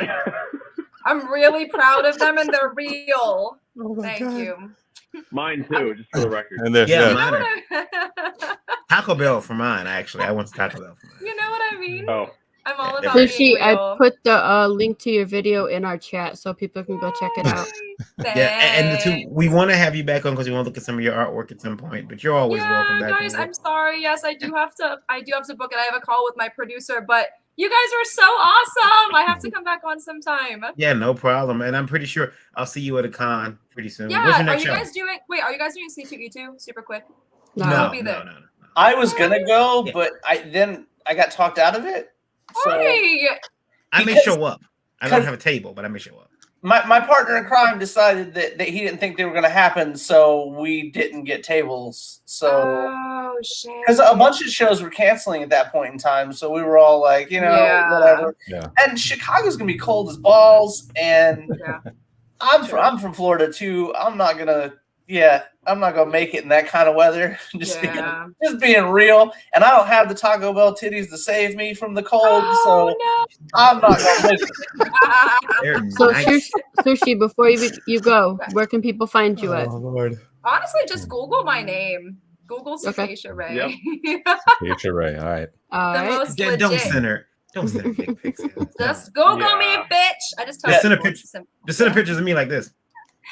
Thanks, guys. It was such an honor to be with you guys. Like, there's so much talent in this one room, Nice and to I meet hope to you. be included again, guys. Nice to meet you again. Bye, Sushi. Bye, guys. Right. Have a good night. Later, Kevin Hart. He's flipping the camera off. I'm Funny pretty sure enough, somewhere. he is about the same height as Varian is. He makes jokes, but she's about the same height. She's very short. Exactly. She's short. That video makes her look tall. It's like, but that's how it is. You see somebody on film, and like, oh man, look how tall they are. And then you meet them, and you're like, Yeah, I got a friend like that. I used to always call him Webster. You're Manuel Lewis. You're like, shut up, Webster. I've been that person. That's a reference for old people. Yeah. Oh. The Yeah, next it's not me. victim. I'm a kidult. That'd be me. Damn. All right. It is you. It's the Wayfarer. Yeah. You look good in pink, my dude. Thank you. So I'm gonna play the video. All right.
I was waiting for Lola to get to start shuffling. Yeah, so your video makes me want to dance.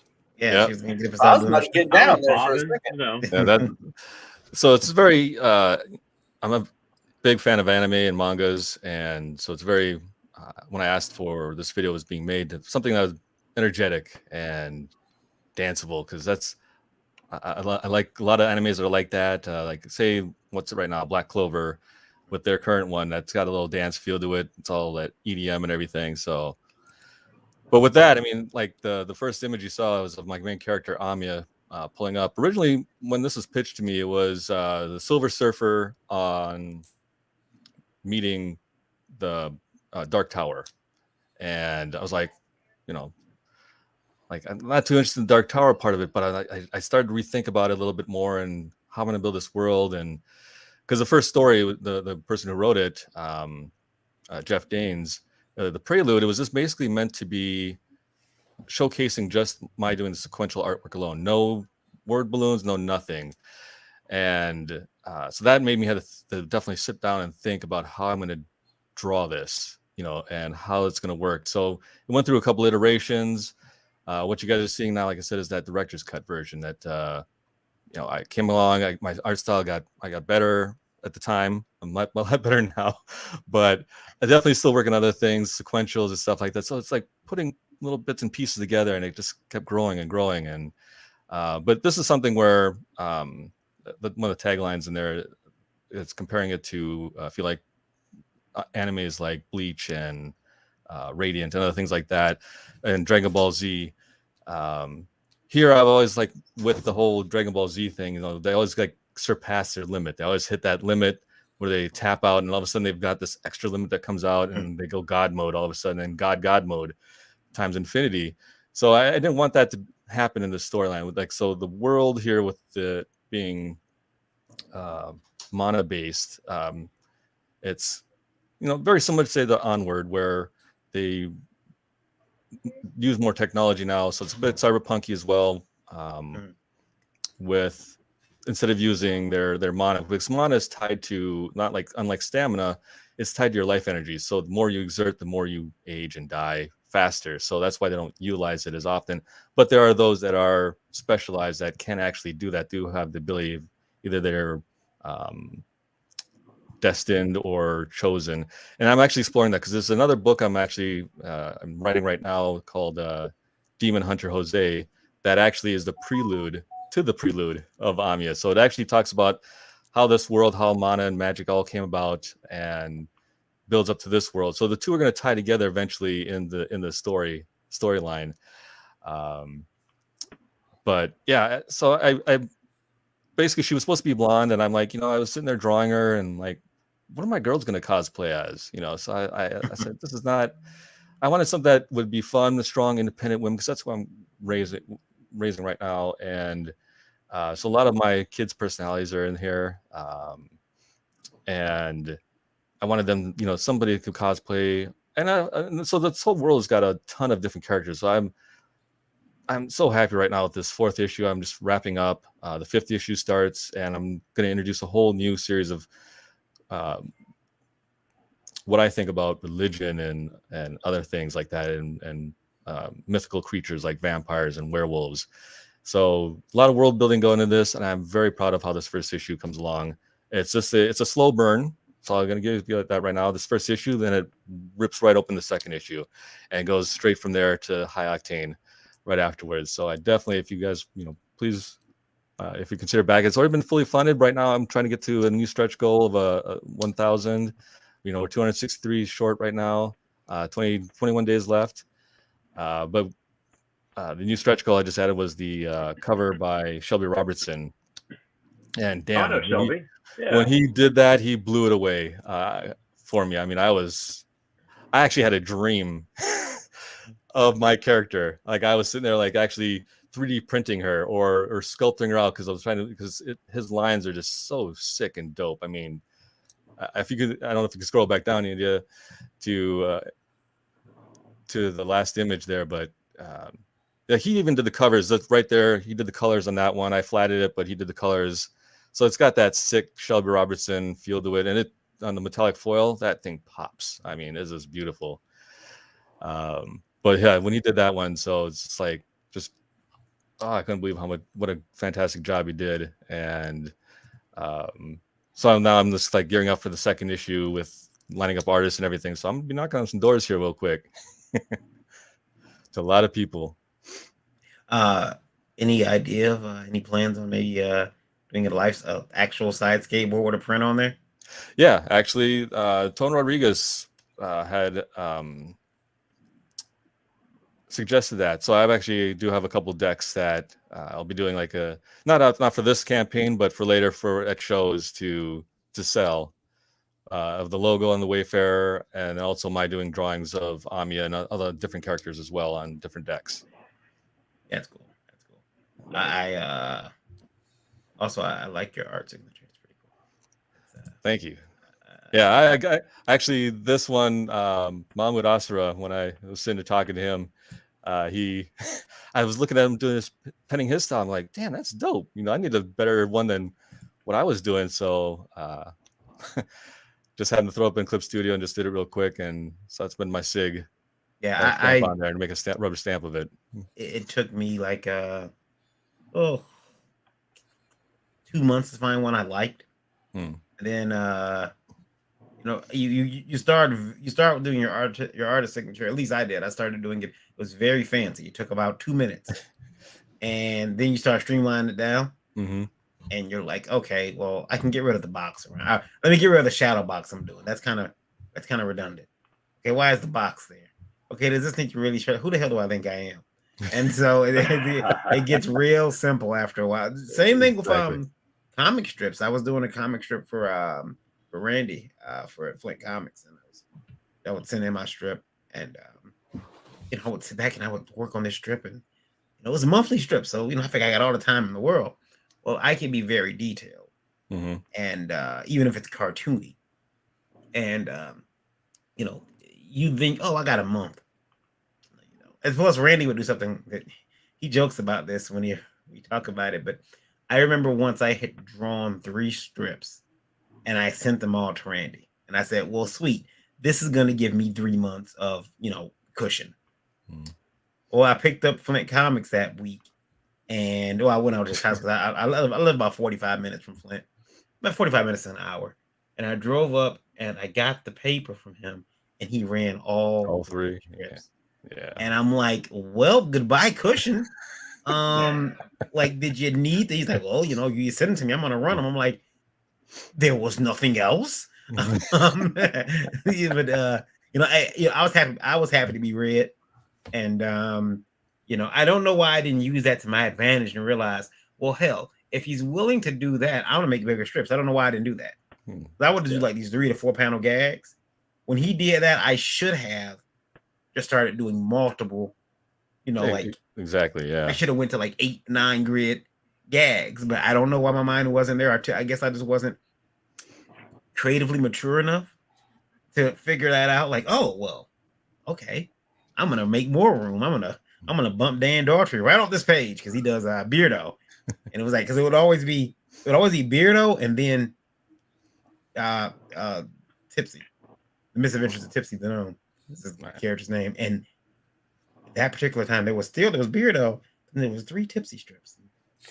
Yes, but I got simplistic in that too. So the more I started drawing it, the more simple it got. So all of a sudden now there's no white in Tipsy's eyes. There's just these black buttons. Yeah, and you know, when you're at a table, you have to. You're sitting. You have to do your signature real quick because the next sale.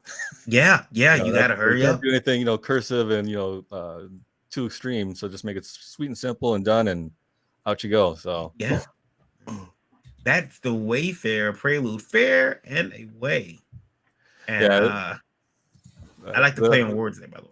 Yeah, the whole thing's got to play on words. I don't know why I did that, but because I'm a fan of old 90s and 80s TV shows, so that always had something, you know, with the title of the show put into it. So so that's where it comes from. But yeah, I'm gonna have to bounce here too, guys. But I appreciate it, everything. This is fantastic. I enjoyed meeting everybody. Hope to again talk to you guys in person and online. For sure. Yeah, so just hit us up anytime. Will do, Indy. All right. Thank you for coming on, sir. All right. Take care, guys. Thanks again. Bye. Who's next? Who's the next victim, Lola? Next victim is dun, dun, dun. Spider Squirrel. Lots of anamorphic animals are in right here today. I say we put them all in Mortal Kombat type game and fight it out. Man, look, I'm so glad we didn't have BGD this month. Yeah. Real glad we didn't have BGD running this month. he didn't want to get crushed at the box office. Man, look, you know how many anthropomorphic books came out this month? Not including the ones that were on here tonight. I'm glad I didn't have nothing to do with that nonsense. That's a lot. Tell us about these Spider Squirrel. So Spider Squirrel, there he is. So Spider Squirrel is it's a buddy cop comedy, superhero action adventure. It's kind of a, some ways it's a throwback, but it's not. It doesn't. I don't think it feels old at all. It's entertaining. I mean, the characters are right off the bat. There, you'll see. I love that quote from Scott McDaniel. Scott did some covers for us, but right off the bat, you see the interaction between the two characters, Spider Squirrel and Trash Panda. They from the first issue, and that's actually from the first issue right there. And Spider Squirrel's just coming back from an adventure, you know, and Trash Panda's sitting there shirtless on the internet, and they're hashing shit out and just having a good time. You can see they're in a dorm. If you can't tell, the University of Richmond Spiders in the background, and we'll throw in little. There's always a Jordan something somewhere in an issue or thereabouts because I'm a Jordan fan. So you'll find. I was wondering if are they eating at movies? What's that? Are they eating at movies? Every time I see the bull, movies. Oh. Yeah, it's a Kevin Smith thing from. Oh, it might be actually. So DC. DC, my artist, man, he throws in all kinds of stuff. Like I blank and I'm like, what is it? Like I didn't even notice the first time I read through that panda in the background in the poster to Spider Squirrel's right. I was like, oh, of course he put a panda in there somewhere. So he's brilliant. He is brilliant for these cool little tributes and nods. So there's Easter eggs that I'm finding from the artist, which is fantastic. So it's a lot of fun. But yeah, man, we're just having fun with this book. His first issue, Spider Squirrel breaks up with his girlfriend, and so now he's going out on dates, and it clearly is not working out well. You can see his face there in the second panel. The dialogue is just, we're having fun. That's actually we're talking about panels on a page. That's a 12-panel page. Good Lord. Yeah, and it fits, and the dialogue is just it's the page. The artist is amazing. So anyway, DC Stoltner, guys, gals, if you ever want to hire him, he's busy. But yeah, so that was just some snippets from the first issue. We actually I did something kind of unique in this, I think. Anyway, when we did it, I decided I wanted to have Spider Squirrel kind of bouncing through the multiverse, and but it couldn't just be any multiverse. So he ended up going through the Indie Comics multiverse, and so what I did to make that happen is in the first issue, he actually gets written by several other creators in their universe. So he gets to visit with other superheroes in their universe written by their creators, and then he'll bounce out, and there's a plot device that makes all that happen. So that's kind of what we do. Like issue 2 is carrying that story forward. This right here, one of my proudest things. You see Mikey Ruckus there, Omega Sparks. I should have put a picture of him up in there. And of course, you guys, if you watch AEW, you recognize that face there and that album. Yeah. So Mikey wrote Spider Squirrel's theme song for me, and Omega Sparks did the rap. So the lyrics were just slapped down. I mean, he was spitting everywhere. Dude, it's awesome. I can't wait. So we're releasing that with this issue. That looks cool. I like the art on this book. This looks really good. That's Oliver Castaneda. He actually he does the regular covers for me, and eventually he'll have a book when he's not as busy. He'll have a book with me on his own. But this is the first time we're getting to do sequentials together. This part is not written by me. This is one of those interstitials I was telling you guys about, where another creator wrote him into existence in their universe. So he's fallen out of the sky, literally, into his universe, and God only knows what's going to happen. But I know. So. Did you have to rein? You have to rein any creators in? Like, I'm gonna do this, and they're like, hey, wait a minute, man. You don't have to give out names. Just yeah, like... no. Actually, it wasn't too bad at all. We talked. Everyone was really cool. They kind of gave me their synopsis, because there was only 4 to 8 pages was the limit I gave everybody. Is try to keep it under 8, but more than 4. You know, tell a story at least. And no one had any issues, and I had very little editing. I mean, the biggest thing for me was, and I told them, I was like, hey, the only catch is, you know, I need to make sure that his voice is consistent, because his voice is my voice. And Dustin Newt asked me offline where the name came from, and I'll talk about that in a little bit. So this is a fun page. This is DC again, the same guy who I mentioned is my regular story artist. We're back to the regular story. You guys can see all interdimensional, multiversal, chronal shit is hitting the fan right now. And that's after a nice little sweet moment. With is that the Venom Squirrel or the Venom Snail? I have no idea what Venom is, but this is a character that is not like any other character you've ever seen before Right. in a movie that has a sequel, and it has, Right, absolutely. That's Snellbia. Snellbia. Snellbia. That's who that is. That's not Venom. See, and this is the stuff that I didn't write that. This is the stuff DC does, and these little Easter eggs, these little nods, these little tips of the hat, man, they're just visual brilliance. That's fun, man. Super. I love it. Yeah. So and the character wasn't designed to look like you at all, was it? No, not at all. So this is a true story here. So I was on a show for the first issue months back, and Chamorro, if you're watching, brother, thank you for the idea. So he goes, you know what? I need me a Trash Panda plushie.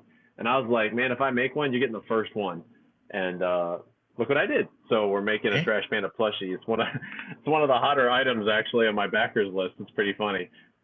They're expensive as hell to make. Yeah. I gotta just tell you that. So anyway. Yeah, I definitely looked into that at one point, and I was like, maybe next year we'll do those. Yeah. Yeah, it hurt a little bit just getting the prototype, which I still haven't gotten physically in my hands yet. So that's the worst part. That's the worst part. So, Charlie, this book is shipping when? It's already done. So as soon as we get funding, if estimates hold true and printing isn't delayed any, we should ship in December at the, maybe early January at the latest. Again, that's all dependent upon shipping, production, and stuff like that. But it ends the 15th. It takes Kickstarter 2 weeks to get the funds out to us. So you're looking at the end of November. If the printer holds true to their current numbers, which they've been really, really thorough, really good with, I should have the actual books about the middle of December, maybe towards a little closer to Christmas. So yeah, you'll probably have them in your grubby little hands by January. Very cool. Dutch just backed it. Dutch, that's what's up, brother. Thank you. Yeah, I think I'll be backing this one too. Now, you can get number 1 and 2. Yeah. There's a physical catch up, and actually on my webpage you could also buy the original. So I was completely self-published on the first issue, and then I joined Freestyle Comics on the second one. So there's actually going to be 2 first printings of the number 1 issue because I have a new publishing group. So yeah, the physical catch up right there will get you you get that Mikey Ruckus dope theme song.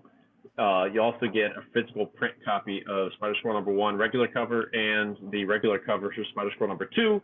But if you scroll down, you see all the other covers. If you want to add those, you can add any one of those covers or all of those covers on at the same time too. So hello, we Flower. have a guest. Hi. Yeah. How are you? I am so good. Hold on, that guest had a book just start this evening. She just launched it. Yeah. Don't let me interrupt you. Keep going. No, you're good. I can keep flowing. So guys, hop in, and this is so much fun. We had a blast doing this. I think the creative team, when they read the script, they were like, "This is hilarious. We want to read that. We want to write this. We want to draw this. We want to do whatever." So had guys jump in. So a lot of fun. Don't think too much about it. I don't explain shit to you. People go, "Well, how do you get his powers?" I don't even tell you. You just got to figure it out. Because we're just going to jump right in and have fun. That's Trash Panda right there. One of my favorite covers. I had to put that as the thumbnail because he's kicking some ninja butt. You know what this image reminds me of? Kung Fu Panda. Yeah, it's so funny. I get that all the time, and that's fine. The only difference is Trash Panda has a raccoon tail. He's a were-panda coon. I'm all for creatures that are like squished together. Well, were-panda coon? Oh man, I make shit up as I go. I do refer to him as that. It's terrifying and terrifying because everyone knows, variant in the word where 15%, honey badger too. Yeah, probably. He's a college guy. You guys know I wear the raccoon hat. I saw that. To conventions. Or I started here on the show because it had to be funny and it just stuck. And I go to Comic-Cons. People always think, "Oh man, I love your hat. I love your hat." I'm like, "Thank you." And some people just reach out and grab it. They pet it. They want to touch the tail, which is a lot better than when I used to wear a fro because people, "Can I touch your hair?" I touch your Oh hair. my God. It was kind of weird, but like, yeah, go ahead. And I didn't just grab the tail. But I want to make a public service announcement. If you walk up to me and you see the hat, remember there is a proper name for that. You can say you have a what's the guy's name? Daniel Boone hat. Daniel Boone. Mm-hmm. You can say you have even though they will never wear a hat like this, but whatever. You can say that you have you know, a raccoon hat on. You can say you have a coonskin hat on. Do not walk up to me and say, "Hey, nice coon hat." No, because there's a point where I'm gonna turn and say, "What you say?" Because see, I can get canceled when I hear coon hat.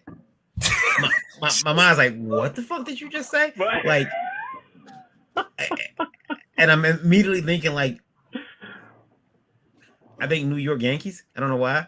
And I'm like, but I'm like, this is a coonskin hat.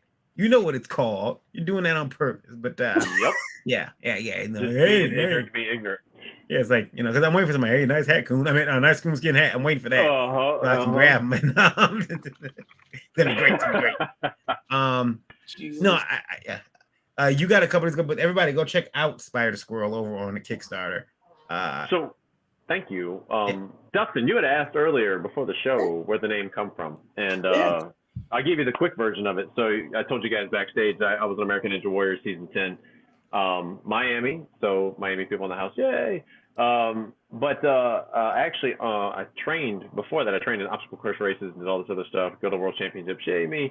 But I was training to put together a demo reel for Ninja Warrior one day in the gym I eventually bought, and two kids named Alex were arguing over what kind of animal I looked like, and Alex B goes, "Look at him, he's like a spider with his long arms and legs, and look at him climb, see he's climbing." And then I was like, oh gosh, whatever. And then the other Alex C goes, "No, he looks like a squirrel, just not as obnoxious. No, as obnoxious." And I go, "Yeah, definitely that, And so, but they kept arguing. I mean, I swear to you, it was like for like a 5, 6, 7 minute argument. And I was like, guys, I got it. I'll just be a spider squirrel." And it came out of my mouth, and I go, oh shit, I'm getting that printed up on my pants. And so I did. So that was my athlete name. Yeah, it became my athlete name in Spartan races, Spartan World Championships, Ninja. It just stuck. That's and dope, then eventually I made it a superhero. So that's why he looks like me. I am an absolute fan of that whole origin story. I like that. Speaking of names, by the way, we've been joined by Krista. Hello, ma'am. Hi. How's it going? No problem. It's going. It's going. Sushi left, so now I got to pick on you. So you came in just in time. You came in. Dustin's already taken enough of my abuse. Yeah, it's really bad. Don't know what to do. Matt left. He had to leave. I'm out of people to pick on. Well, that's okay. I'm a tough cookie. I'm used to picking on people named Krista. You have to understand. People named Krista usually. Your name's Krista? I'm gonna fuck with you. All right, check this out. I try to be good. I like Spider Squirrel. Lola, make sure it's on the back list. She's like, yes, my liege. I don't get called liege around here at all. Lola, you have Dustin's project, correct? Oh lordy. And I have to ask Krista, did we? I know you got a tough job. We officially launched 2 hours ago. Well, 2.5 hours ago. Almost funded. Ooh. We're going real strong. Drop a link. That one. Yeah. I was like, wait, that's not my comic. We have to, we got to give the love to some greed.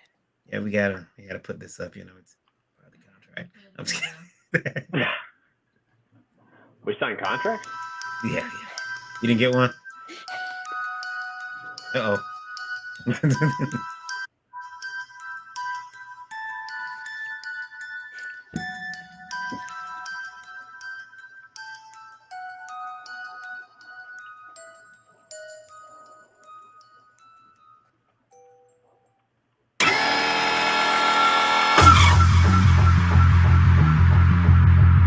jump scare. If you're listening on the radio, by the way, you can't see it, but we're seeing scenes from Greed too. We'll talk about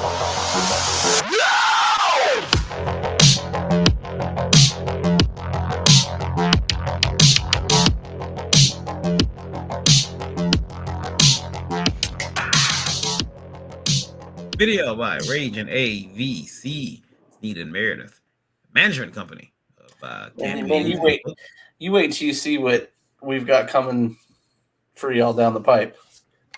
You got what's this? 69 hours. You know, I happened to time that just right for this show. Yeah. For this show in particular. We only need 139 more to hit 3,000. Yeah, really. I think we can do that. I'm really excited about that. Man, this book has been so much fun. We actually just added the Steph Wilson October Halloween cover because of the fact my birthday was the 27th of this month. The very first issue of The Listener dropped on the 27th of last year. And this is the end of our very first fiscal year doing comic books. So I'm really, really excited about it. And that came out a lot of fun. The cover's super good.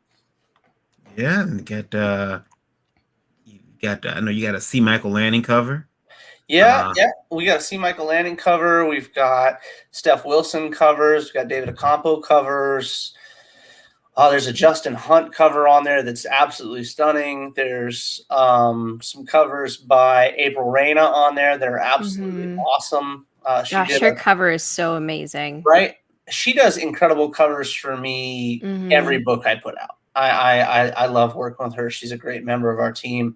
That Blacklight cover was one of everybody's favorites. You know, it was just a really stunning cover.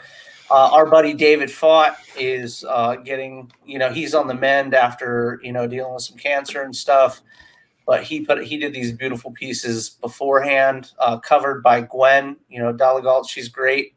She does a bunch of colors for us. She also did the color for the Justin Hunt cover right there.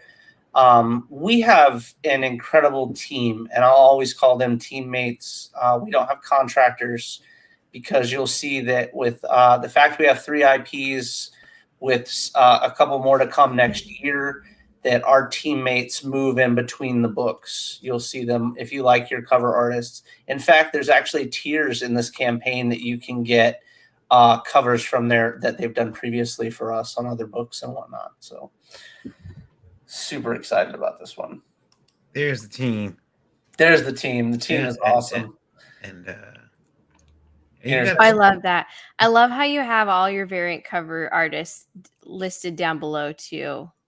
Oh man, they're great. I feel like lacking in my own Kickstarter, and let alone in any other Kickstarter that I've looked at. Most of them have like the creator and like the main interior artist, but like the variant cover artists don't ever get like mentioned in the team section. So I've learned something in the past, 3 Kickstarters that we've done.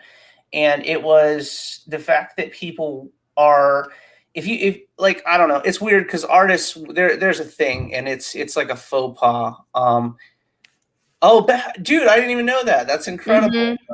No, Dutch is an amazing flatter. No one told me you that. Haven't used him. Well, apparently I do, and I didn't even know it. I apologize.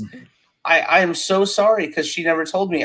His name would be on there too, man. He's our secret ninja that we are trying to spread word about because he's so awesome. He just scoots in, and I don't know. He's like poof magic. I'm like, wait, now you've got me to the point where I'm like, man, I need to go find out who these other flatters are and give them, some props for being on the books. But I'll be honest, they,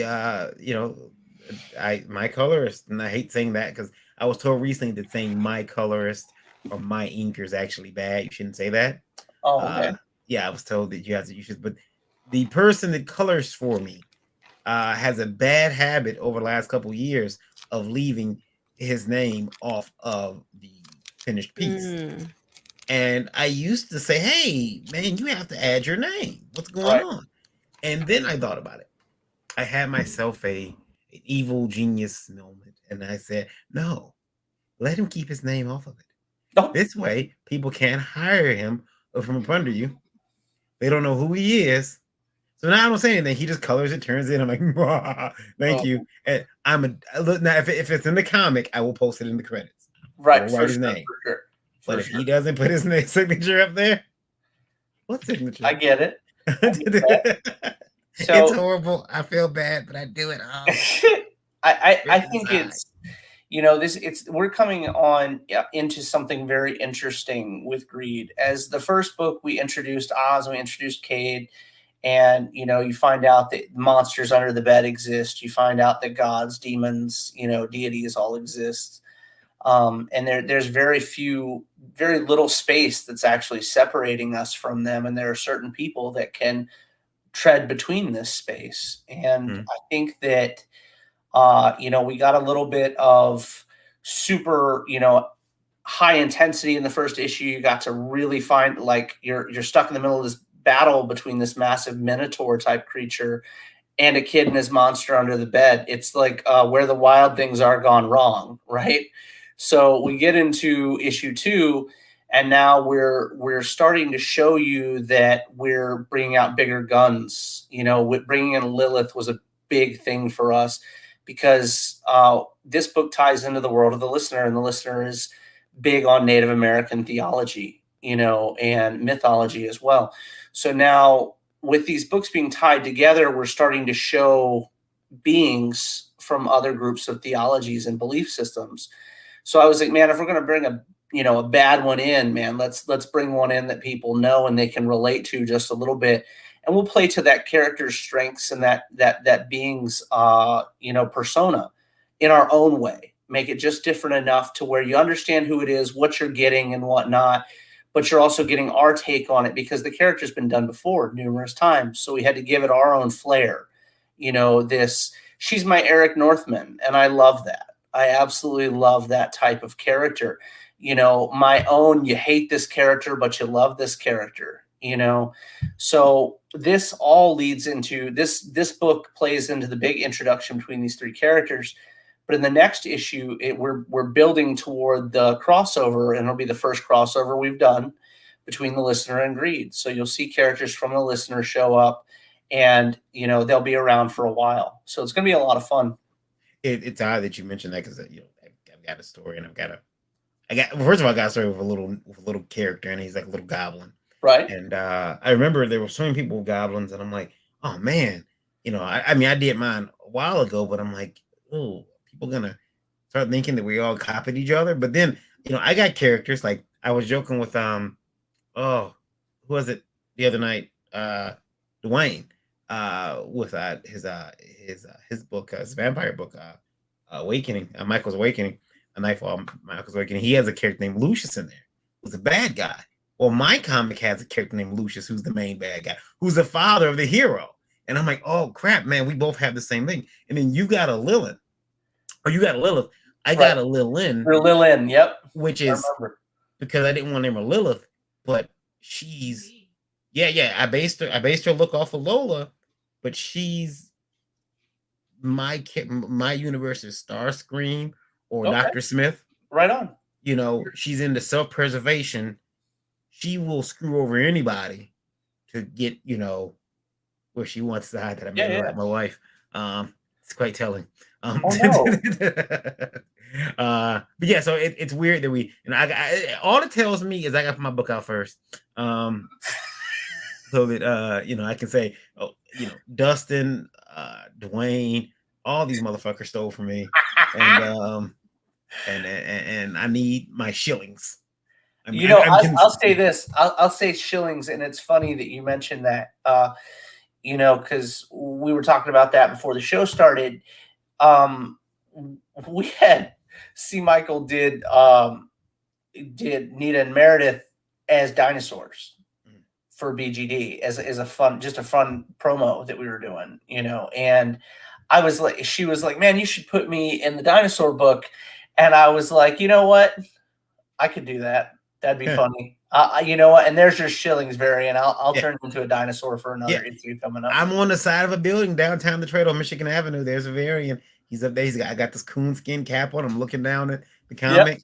Yep. It's I'm making it happen because I'm excited about it now because the hat, especially because raccoons are not going to exist in the world of BGD, so it's going to be really funny with how it pans out. But I think that all the books that we've shown tonight are very you mention things that they have in common, things that we see in common. But I find it incredibly interesting that they're all different and unique in their own ways.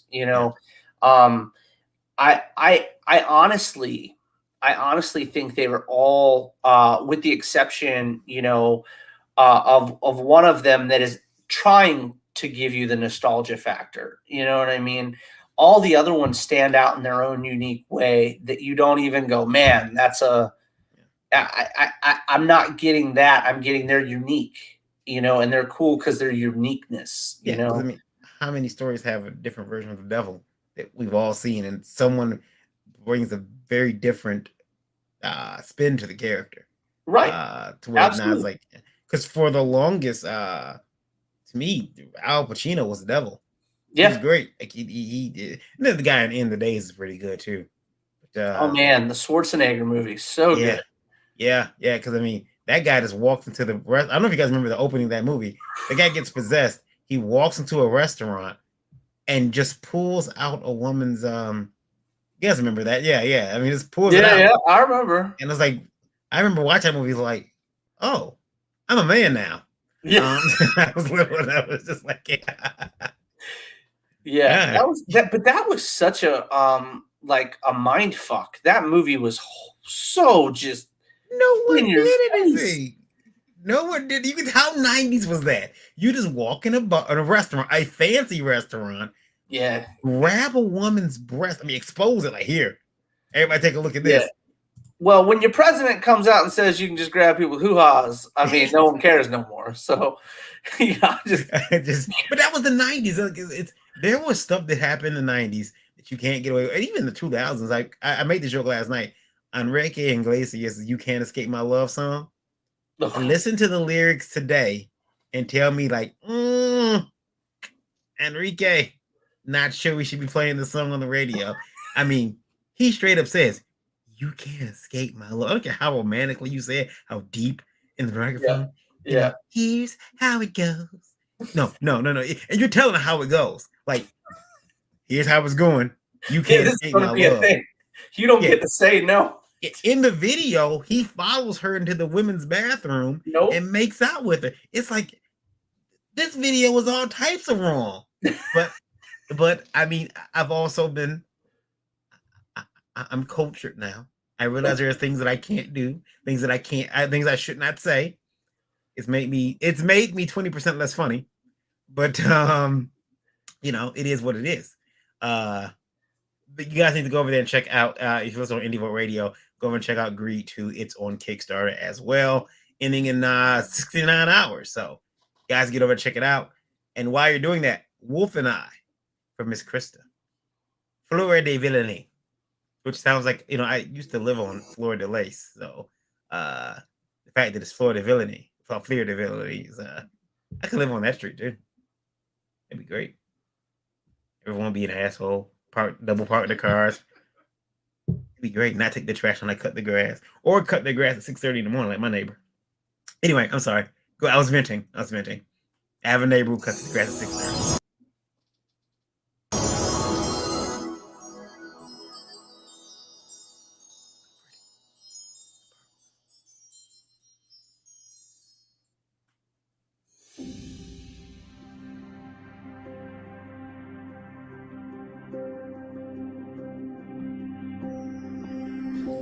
In a land slowly overtaken by darkness, eyes peer into every nightmare.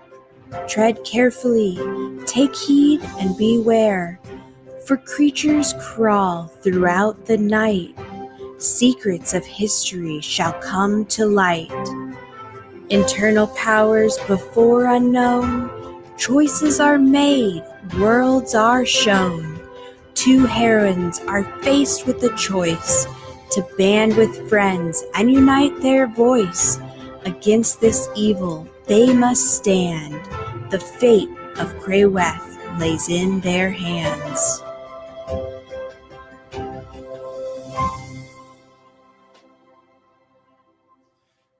All right, Disney, eat your heart out. Yeah. You know what I like about that too? Like, a lot of times people do videos and they put pictures of the comic in. It's like sometimes you can't even see, you can't tell what's going on in the photo. And there were nice big photos. They were nice. None of them seem boring. They all into the story. I like that. It's pretty cool. $1,291. Chris, I can't see her goal. Okay, 1,500 to go. So she's almost there. Is that 31 days to go? Is that days? 31 days. Oh, she's gonna go past that. Oh, are you muted? We can't hear you. Oh, that's helpful. Yes, it's 1,500. So we are almost there. We're 86% of the way funded, which is crazy because we just launched a couple of hours ago, but I'm super excited. This will be my fastest funded Kickstarter. This is issue 3. We have so many variant covers. We have so much swag this time. It's super fun, and I'm really excited. We've got some great artists that have come on to do some, classic and pinup style based on the character and characters. We've got one that's not quite in final, but it is available and will be done before the Kickstarter's finished. All the covers are going to be launched as a limited to 10 gold edition as an add-on, as a stretch goal if we hit that. And then we've got magic metal prints. We've got t-shirts. We've got whiskey cups, all the things. But it's a fantasy adventure where 2 college students end up having their life turned upside down when they get transported to this world of Crayweth, where it's being taken over by these evil werewolf shapeshifters. Basically, they're demonic shapeshifters that can turn into wolves, and they're wanting to take over the land and control the powers of it. And so they have to band with these new friends that they've made and realize that they have potential and internal powers, and discovering what those are, and working their way up to this big battle. See that? Werewolves, not to be trusted. You guys don't believe me, but they are the worst creatures ever. They have fleas and rabies and exposed units sometimes. It's I seen the movie. His big werewolf being was plopping around. I don't know nothing about that movie. On top of you getting chased through the woods by this thing, now while he's devouring your sweet flesh, it's gonna be hitting you all. Horrible. I can't imagine it. Wolf and I though. I mean, you're werewolves. Would there be any gore in this book? Will you at least kill some werewolves for me, Krista? There will be a little bit of gore and a little Disney-esque gore. So there'll be blood, there'll be biting, there'll be fights. And in issue 3, there's already a little bit of a skirmish. So you'll get to see some of it, but it won't be, to the length of some of these mature rated. We try to keep in the T rating or PG-13 rating for our violence. Because in God's hand, there's a werewolf attack. And the werewolves all get to come up, and I'm like, fuck yeah. Look at all that werewolf ass. It's everywhere. Tail is over there, a head's over there. Yeah, this is the good stuff. This is what I came to see. You'll provide that for me, right? Oh yeah, you'll get your adventure out of this one, that's for sure. And especially as we move on through the next issues, as we delve deeper and deeper into the politics and the battles and the, a lot of the first 3 issues is story building. I tried to stay away from the 99% action in my comics and build up these characters and build up these where you're like, wait, what are they going to do next? And really feel for them like you would if you're reading a traditional science fiction or fantasy book where you just have that connection with them. All right. Oh, okay. All right. Now that's you're gonna go past your goal. Wolf and Lola, could you scroll down for me? That's my goal. My goal is to hit my goal and then keep climbing up higher. Yeah. We've got some really awesome stretch goals. One of the things that's available at the beginning is our Wolf and I t-shirts. Let's bring it on me. Let me bring you up on full screen. Is that the shirt there? Yeah, so this is the long sleeve version. I have the short sleeve available on the Kickstarter. I did a couple of samples just so I could see what people liked, and people wanted the t-shirts more. So there'll be 4 colors. They'll be navy blue, maroon, black, and heather gray, and they'll all be printed with gold screen printing. That's cool. I like the shirt idea. It's especially long sleeve. I don't have enough long sleeve shirts. Mm-hmm. I need more. You know, we talked about that the other day. Black shirts are the way to go. Black shirt, and the gold looks so good on the black shirts. Like For sure. my thing that I'm super excited about is when we hit 75 backers, we're unlocking the Glencairn hand etched whiskey glasses. So it's going to have our logo on them. I actually have them, and this is a picture of the one that I have here in the kitchen. But for those of us who like our spirits, it's the perfect glass in order to appreciate the aromas, in order for it to aerate, and then for flavor itself.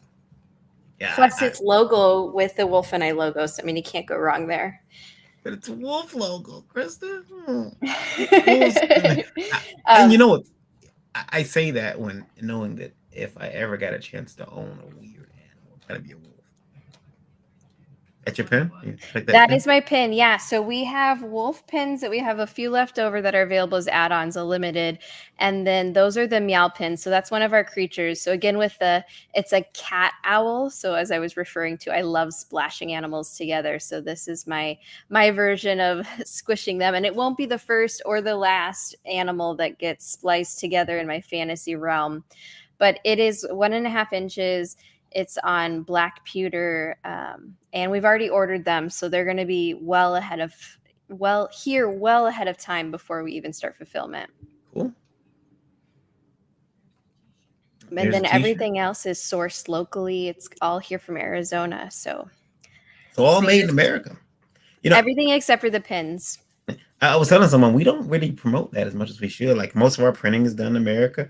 And we don't really print, we don't, I mean, I know some people don't print in America because it's financial reasons, but, when those of us who do, even with Liberty, we didn't print. We didn't tell people we print those books in America, and we did. We should have been proud of that. That was 27,000 comics. I'm proud of who prints my books. Yeah. It's like, we print these right here because I think that. Let me just I was going to do a stream and I'm like, let me just print it off and I'll put the book right here. You can watch the process. Yeah. With the billions of stacks of empty paper boxes behind me. If you're listening on Indie Vote Radio, that's Wolf and I. You've got 31 days left to go over there to Kickstarter and get it, but she just launched today. Yeah, it was at 8 p.m. Eastern Standard Time she launched. And she's almost funded. Get over there, make this happen. Let's get it funded within just a couple of hours. That'll be super exciting. The first time we've ever funded in one day, if that hits it. Yeah. Oh my gosh, that's a good feeling, and you don't forget that one. That's a big one, dude. And it's all up and up from there. Absolutely. I think you know what one great piece of advice somebody gave me is to not beat yourself up constantly with that. Though. Yeah. Not to try to always smash your own goals, because we funded BGD in 21 minutes. And it was I don't know if I can ever fund in 21 minutes again, but you know what I mean? Maybe, that's pretty cool. We can try that again sometime. But, you guys are doing really well. You've got a great product. It's pretty in a way that it's, I would buy my daughter for her birthday or for Christmas, it's very interesting. And once again, that goes back to that originality thing, and you'll hear me almost every live stream I'm on. I talk about it because it's so important. There are people out there that just slap a different color on something and try to call it their own. And that's far from how to make it in the indie industry, in my opinion, anyway. Making things your own is so important. So before we wrap up, because we are way past our time, I got one more to show, and of course it's mine. Yay! Oh, I can go sleep on this one. Oh.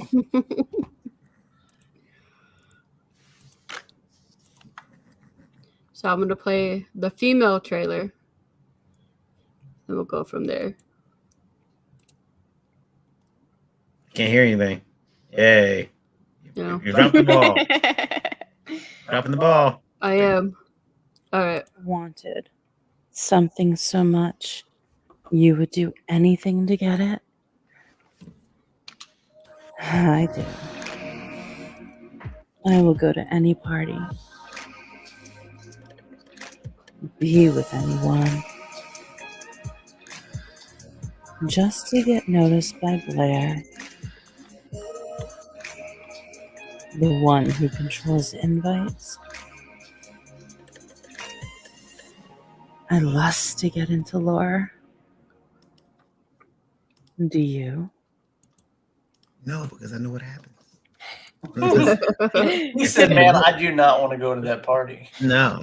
Here's the other one. So both these videos will explain the whole book, pretty much.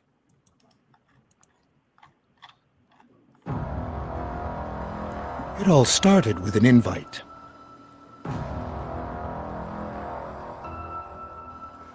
Then you wake up in a cage. You would never expect what happens next. Who lives? Who dies?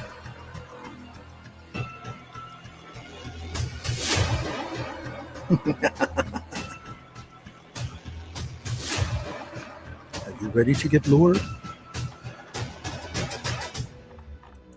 He reminds me of that dude from Saw. That was the voiceover for that was Randy Zimmerman. Yeah, Randy did that a while ago, and Yeah. people couldn't. His own wife didn't think it was him. She's like, "That's not you." Yeah. So yeah, guys, I have 8 days left to go, and I did meet my goal, but I am trying to get to 1,000. So I'm gonna try to make it happen. Make it happen, cat. You got this. You could do it. Yeah, dude, for sure. If she We got a doesn't, good amount of time. if she doesn't, I'll have to hear about it for weeks. No, I'm happy. It funded. I'm happy.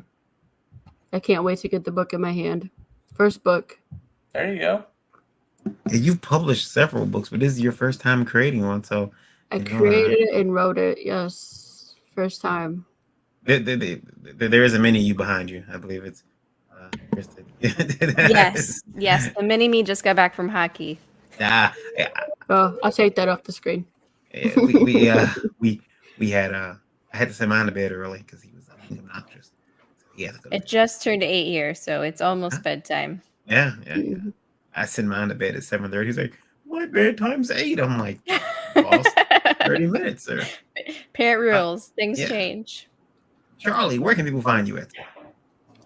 I'm pretty accessible. You can find me on Facebook, Twitter, Instagram. You can find Spider Squirrel on Twitter, Instagram, Facebook. So look me up, you'll find me, and Trash Panda and all the silly shit we get into. And the link to your campaign is in the description of the video on YouTube and Facebook. So it is. People, you guys listen on Indie Vote Radio can go over there and check it out. Dustin, how about you? I'm pretty easy.